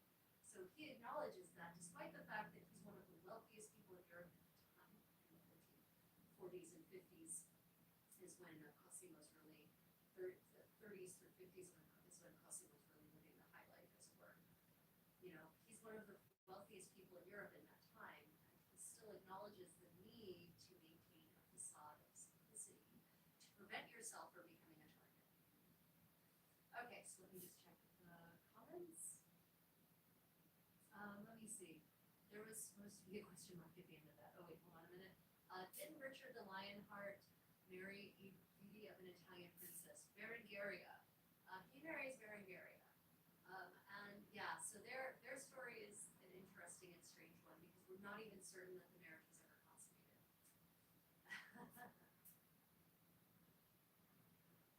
There was supposed to be a question, yeah, I got that. Lorenzo's father Piero really had gout. Yes, he did. Oh, really had really bad gout. Yeah. So Lorenzo's father Piero de Medici unfortunately has gout, and he dies young. Lorenzo inherits all and becomes the head of this family as a teenager, basically, as a young teenager. So that's how he comes into this world having been raised for it. And what I love about Lorenz's biography here is that they start with his family, with his grandfather and his father, and they talk about their daily life a lot. They talk about their lives and at their country villa, their lives in the city. So let's go ahead and talk about Cosimo, the grandfather. So in 1459, the Milanese envoy Niccolo de Carissimi da Parma, visiting the master of the house in 1459, Cosimo complained that he was obliged to leave because of the multitude who arrived wishing to see the aforesaid magnificence. So Cosimo, the Medici by 1459 have basically turned themselves into the de facto princes of Florence.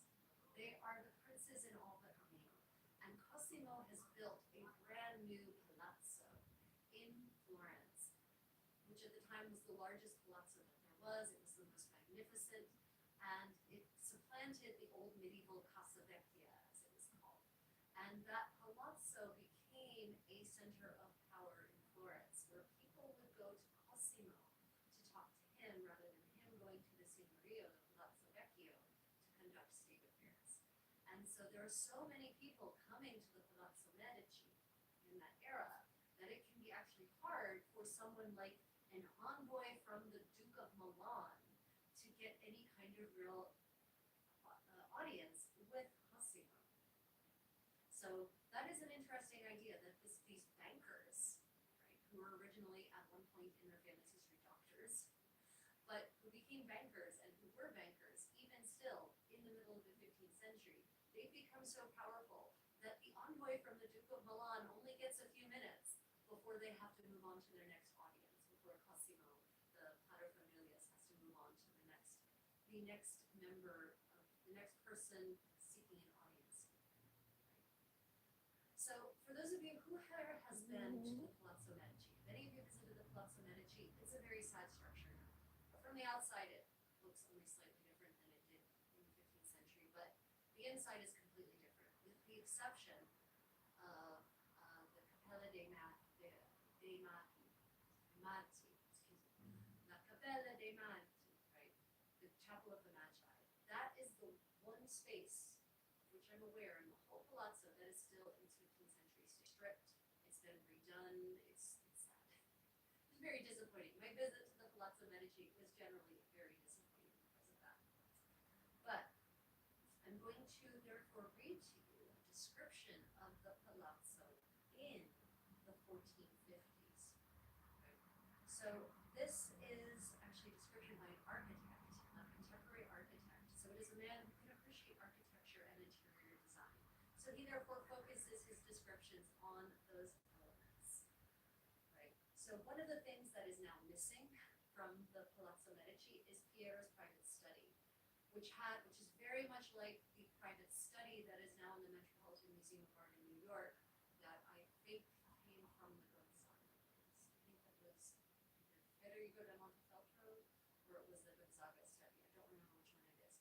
But Piero had a study that looks almost exactly like that. Amazing intarsia.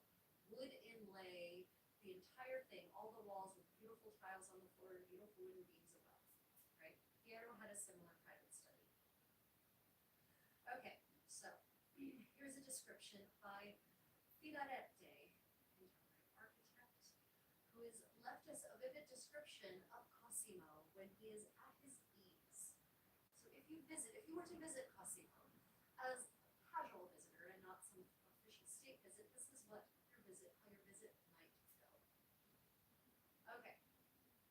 He has himself carried into his studio. When he arrives, he looks at his books. They seem like nothing but solid pieces of gold. Sometimes he reads one or the other or has them read aloud. He has so many different kinds of books that not one day but more than a month would be required to see and understand dignity. He has effigies and portraits of all the emperors and noble men who have ever lived made in gold, silver, bronze, jewels, marble, and other materials. Another day, he looks at his jewels and precious stones. He has a marvelous quantity of them of great value and cut in different ways. He takes pleasure and delight and in talking about the virtue and value of those he has.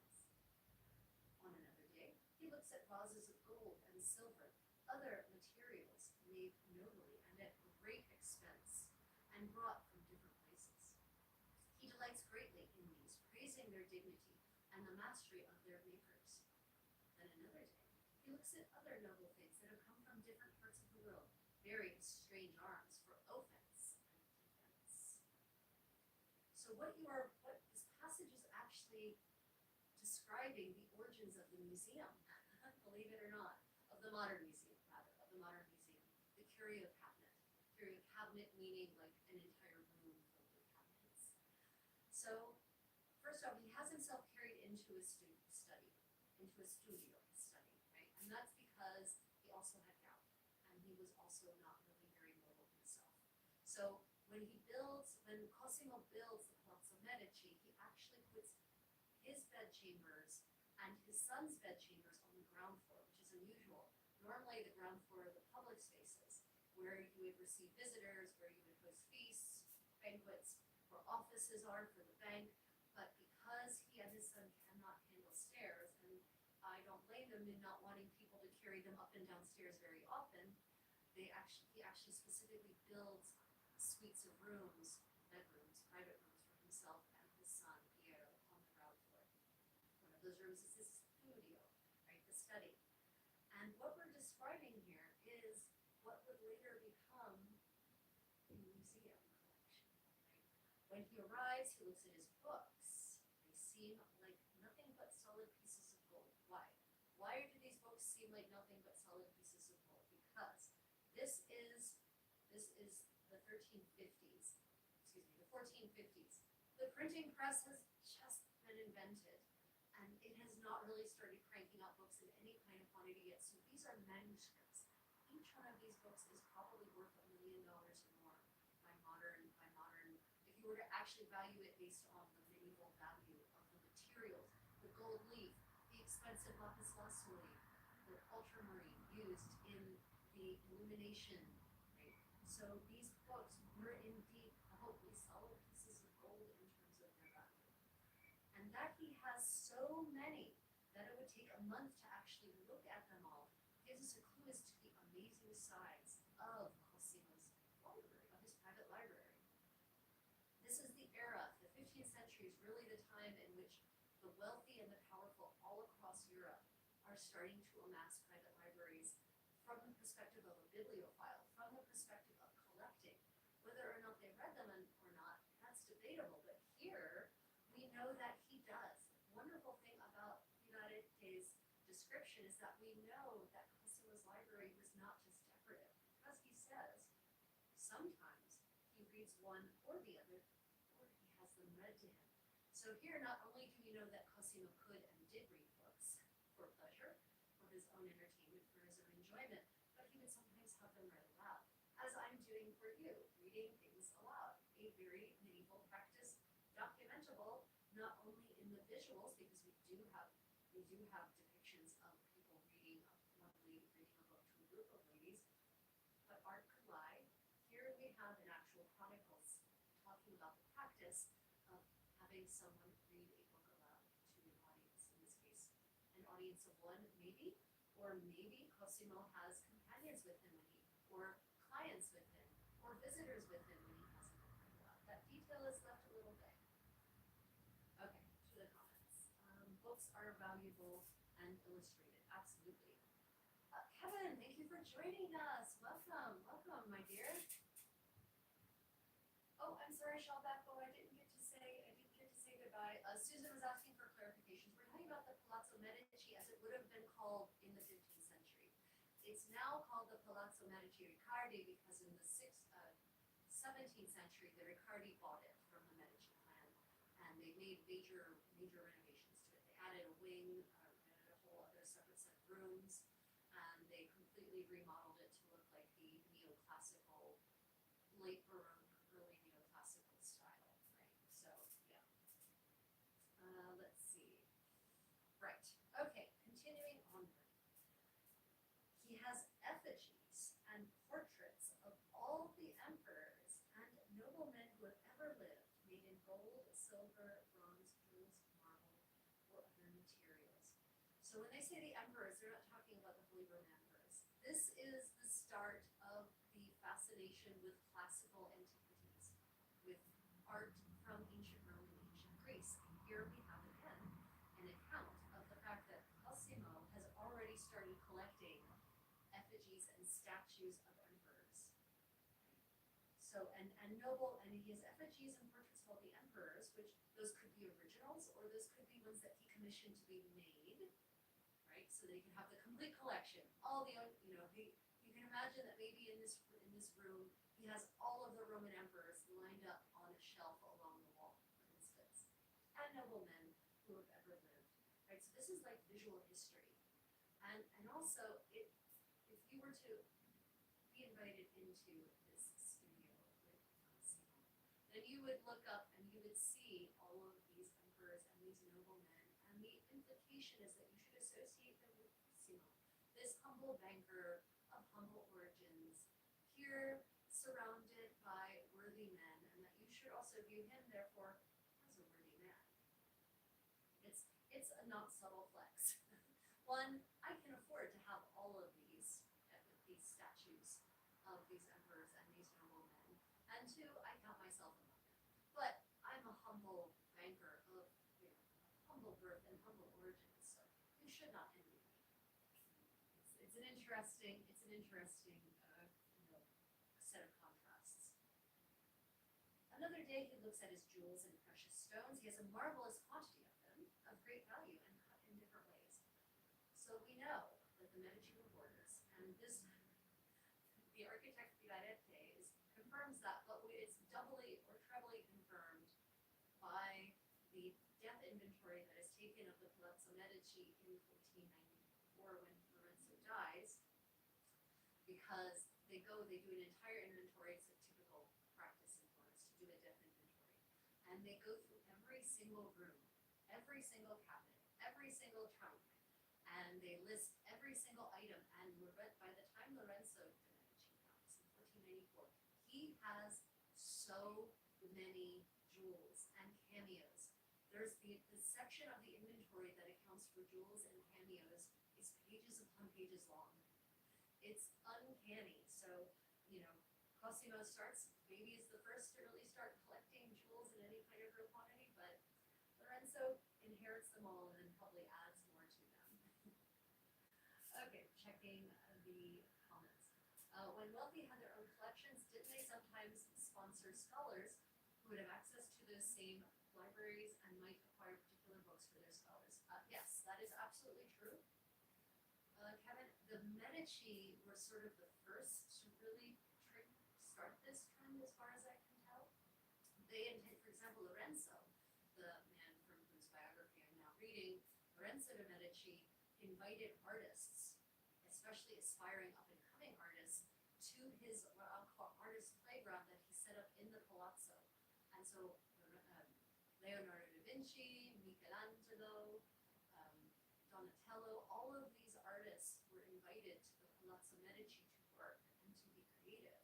And they were housed in some cases, they were provided with food, they were provided with materials. So yeah, that is absolutely a thing that happened. And access to the library, access to the collections, yeah, that was a thing. Scholars were absolutely invited in. This was the era when rich men actually did good things for the community and for philosophy and science and art, and especially art. Nowadays, rich people, their taste in art is terrible, but in the 15th century, they had excellent taste in art. And it was a big part of their program of self-aggrandizement, of self-propaganda, but also of being part of the community.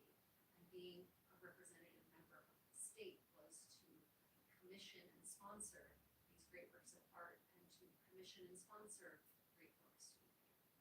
Yeah, that was definitely all part of it, 100%. Yeah, Botticelli was a frequent member of Lorenzo's, or a frequent flower in Lorenzo's art garden. We want to continue with that metaphor, 100%. He takes pleasure and delight, Cosimo, takes pleasure and delight in looking at these jewels, in talking about the virtue and value of those components. Another day, he looks at vases of gold silver, other materials made nobly and at great expense, brought from different places. He delights greatly in these, praising their dignity and the mastery of their makers. So this is interesting that we have, according to Filarete, this architect who visited Cosimo, this is the first-hand account, contemporary account. Cosimo not only appreciates the objects themselves, these vases and these works of art and these crafts, what we might call a craft now, he actually praises the mastery of the people who made them. Often we wonder if artisans themselves were appreciated, and this is primary source evidence that at least in Florence, the artisans themselves, the skill that the artisans had accrued over the course of their career was indeed appreciated and praised aloud. So not just, oh wow, this is a beautiful, beautiful jewel. Also, the man who made this is very talented and skilled, what wondrous talent he has. Right? So the artisans were also appreciated in and of themselves. Then another thing, Cosimo looks at other noble things that have come from different parts of the world. Various strange arms for offense and defense. And so this is the beginning of the weapons collection, of the exotic weapons collection. Leeds Armory is filled with weapons that came from exotic weapons collections that started in the 15th century. It's a trend that just goes up and up and up as trade with exotic parts of the world becomes more and more common. And having in your collection, say, a sword from the Ottoman court, or a shield from the Kingdom of Mali, or a firearm from China would have been impressive, right? And it's interesting that the chronicler distinguishes between arms for offense and defense, right? So, it's very clearly, there's an idea that something can be used to hurt people or something can be used to defend yourself from being hurt by people.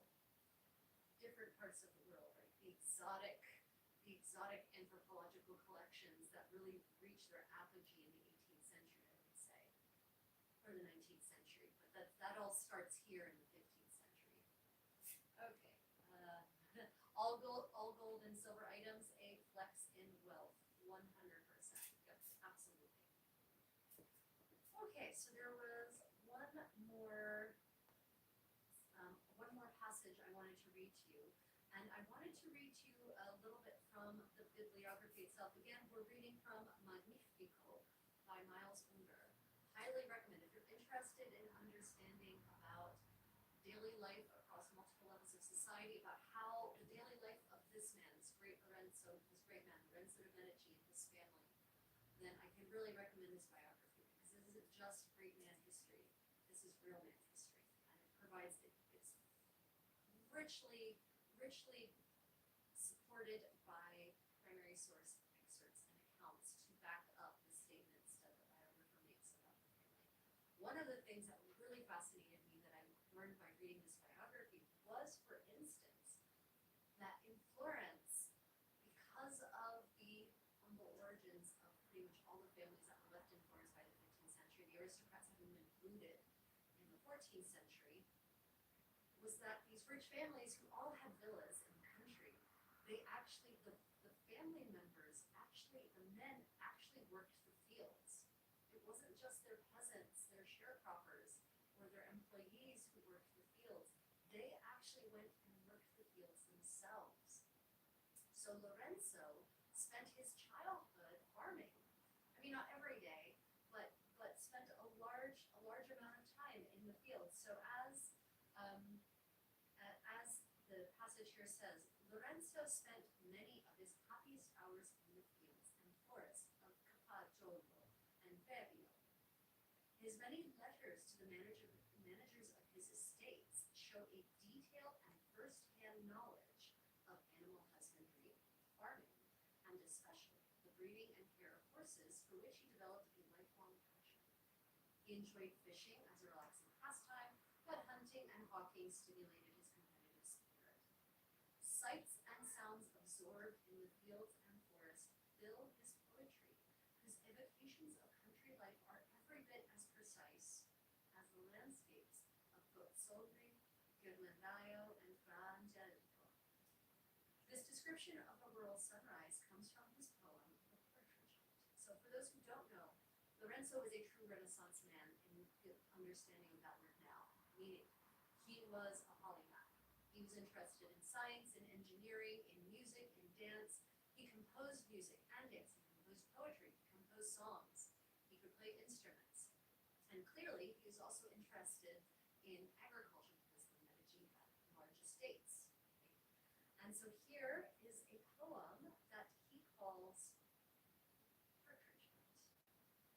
So this is a translation. I don't have the original Italian. I might have the original Italian. I have a book of Lorenzo's poetry over there in the original Italian. I should look that up. Sorry everyone. I'm just going to have to deal with this translation. The Partridge Hunt by Lorenzo de Medici. The wolf retreated to his wilderness. The fox retreated to his den. For there was now a chance it might be seen. Now that the moon had come and gone again, the busy peasant woman had already allowed the sheep and the pigs to leave their pens. Crystalline clear and chilly was the air. The morning would be fair when I was roused by jingling bells and by the calling of the dogs and similar sounds. So this is not the whole poem, this is just an extract. But there's a lot of fascinating details here. One, there are still wolves in 15th century Florence, or not even around, in Tuscany. There are still wolves in the 15th century. There are not wolves anymore, or if there are, they've been reintroduced. Right? So there are still wolves in 15th century Florence. There are foxes. The fox had retreated to its den, for now there was a chance it might be seen, now that the moon had come and gone again.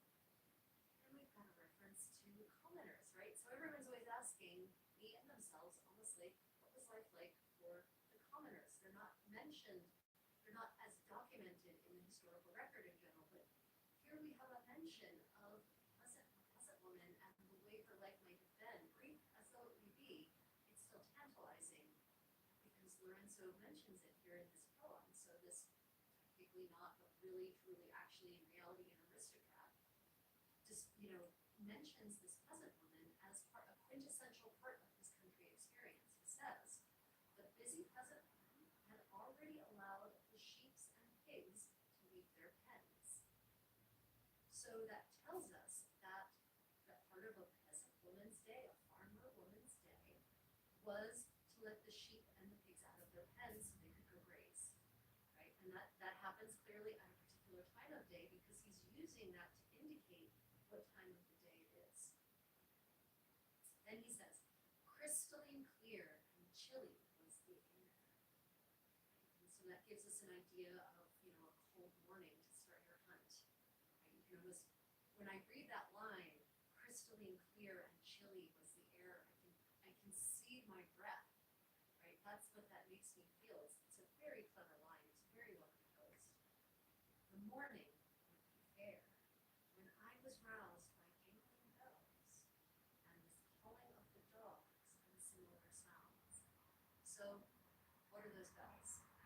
Those bells are probably the bells of hunting birds. I suspect we might have also had bells on their dogs. I think I have seen bells on hunting dogs as well, but I suspect it may be the bells on the hunting dogs that he's referencing there. Right? This is such a bucolic stretch of poetry, right? It conjures this ideal world, this idyll, honestly. A wolf retreating to its wilderness, the fox taking refuge in its den, the peasant woman has risen already and she's let the sheep and the pigs out so that they could graze. You've got the chill morning air causing your breath to puff out from your lips in moist clouds, right? And then he creates the sound, the jingling bells and the baying of the dogs. Yeah, so it's when you want to study daily life, in any given period, you really do have to look at a variety of kinds of texts. Not just the chroniclers, but poems and songs can really provide a rich window into the past. Okay. By the way, there was a reason that wolves were hunted to extinction. Yeah, no, I'm I'm not saying that we should reintroduce the wolves, I'm just saying that there were still wolves in the 15th century. Very evocative. What gemstones were considered affluent for whatever class and epoch you are playing me? Right, so what I represent here is patrician Florentine. And they had them all. They had rubies, they had pearls, they did have diamonds, they had sapphires, they had emeralds, and they had semi-precious stones as well. I'm less familiar with the semi-precious stones. But rubies and sapphires and emeralds and pearls are sort of the main big name gems, I would say. But there's a whole language of jewels in the Middle Ages. There's a language, and each jewel was considered talismanic, right? So every kind of gem that you see a person wearing wasn't necessarily in the Middle Ages, was not just decorative. All of them had some kind of health-giving properties or talismanic properties. They're magical. They were considered to protect against evil and spells and disease. And so there's a whole lexicon of gems, of medieval gems, that talks about what each gem represents, and I don't have it memorized. I know that emeralds, one of the things for which emeralds were good was eye condition. So if you had problems with your eyes, or you, some kind of illness of the eyes or ailment of the eyes, it was recommended that you wear emeralds.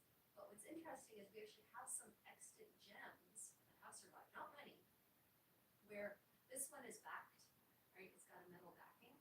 But on the extant one of the extant 15th century ones I've seen, there's actually a cutout in the metal backing so that the emerald will actually come in contact with the wearer's skin and thereby transmit those health-giving properties by coming in direct contact. So those are sort of the big ones in this era. Diamonds are not very common in this era because they don't have the technology to facet diamonds. Diamonds are too hard. So they can facet, they have blades and chisels and whatnot with which they can do faceting on emeralds and sapphires and shape them more easily. Diamonds are just too hard. So diamonds tend to be less used than other gems in this era. Let me see. I'm going to request the Lorenzo book for interlibrary loan. My library isn't opals. Yes, opals were also in this era, and they also had health-giving properties. They wouldn't have been cut the way we think of gems being cut. So Kevin, a lot of gems, the faceting of gems is something that evolves over time. By the 15th century, they have started faceting gems, and we know that from the first passage we read about Cosimo's collection, because it actually says there, Filarete says, he has a marvelous quantity of gems of great value and cut in different ways. So by the 15th century, gem faceting is absolutely a thing. Earlier, they would actually just round them into what are called cabochons. But they are starting to facet them. But there's a lot of the really complex modern faceting that wasn't done in this era for many reasons. One, it was very wasteful. It would have been wasteful to put lots and lots of complex facets in the gem. But two, they don't necessarily have the technology to do a lot of the really intricate faceting that we have now. So while gem faceting was practiced in medieval jewelry making in Europe, it's not necessarily the same range of faceting types that we have now. And as the Middle Ages wear on into the Renaissance, we see an increasing prevalence of faceting in gems. The earlier you go, the more likely it is that the gems are going to be rounded into what's called a cabochon. The later you get in the Middle Ages, the more gems will be faceted. Let me see. To answer Kevin, okay, there we go. Nevis, there you go. Thank you, Nevis. Sorry, I'm behind in the chat very clearly. And as Nevis says, yeah, the occult virtues of stones is a massive rabbit hole, and the occult virtues of stones is not necessarily universal across all of Europe, across all the Middle Ages. So, what an emerald may have been considered, the occult properties or the talismanic properties of emerald in 12th century Byzantium, Constantinople might not have been the same as 15th century France. It's not the case there. So yeah, it's a rabbit hole. You can keep falling forever and ever and ever. The only thing capable of cutting of diamonds was either diamonds, so most were points and rarely rounded. Yeah, so diamonds actually, exactly Nevis. So diamonds actually happily fracture naturally into a point, into a four-sided, basically a four-sided pyramid. So that's why when we do see diamonds in medieval settings, it's a four-sided pyramid point, and I don't remember what that facet is called. Because that's naturally how they tend to break. So diamonds tend to come in that shape already. But yeah, as Neva says, only diamonds can cut diamonds. And they didn't have the technology to make diamonds to cut diamonds. Yeah. Okay. So one of the things I loved about this idea of the men of Florence, the wealthy men of Florence, working the earth themselves and developing an appreciation for the value of labor, for the difficulty and challenge of making the earth fertile and productive. I think that's a different way of being wealthy than we understand now. And it was standard practice. It wasn't just the Medici, nearly all the members in 15th century Florence, all the male members of the families who had country villas, they went and they worked them. I mean, not alone, they obviously had peasants, helping with the majority of the work, but they would spend weeks at a time working the fields. And so they actually developed, a different sense of connection to the peasants who worked the fields, right?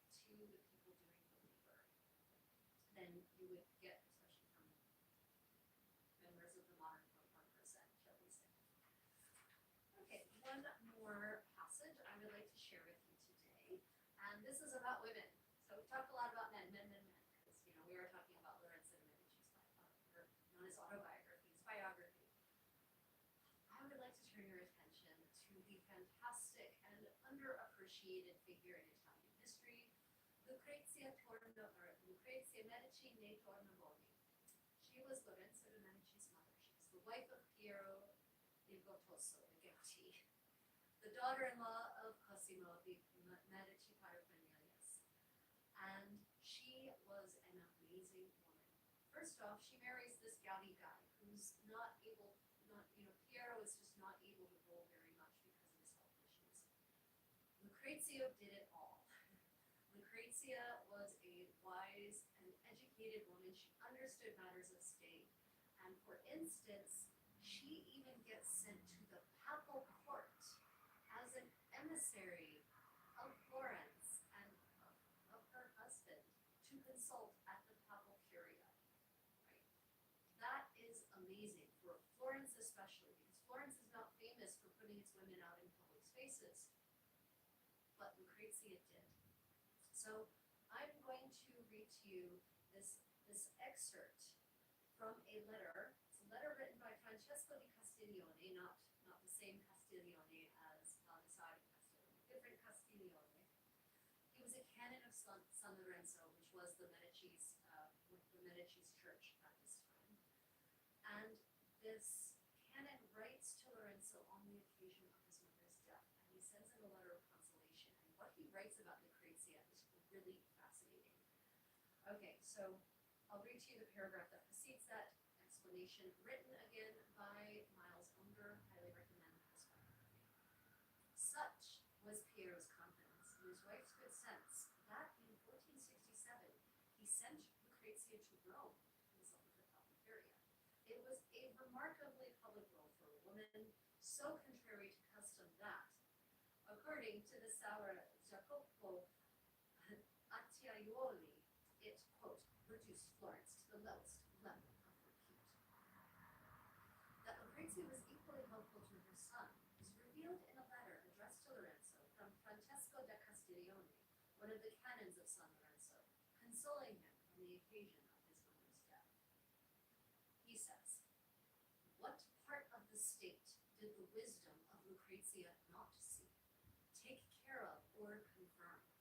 Sometimes your mother's actions from the political point of view were more prudent than yours. For you attended only to the great things and forgot the lesser. She knew how to manage the most important affairs with wise counsel and to succor the citizens in times of calamity." Reading between the lines, one can sense that Lucrezia softened Lorenzo's harsh edges, soothing the feelings of those who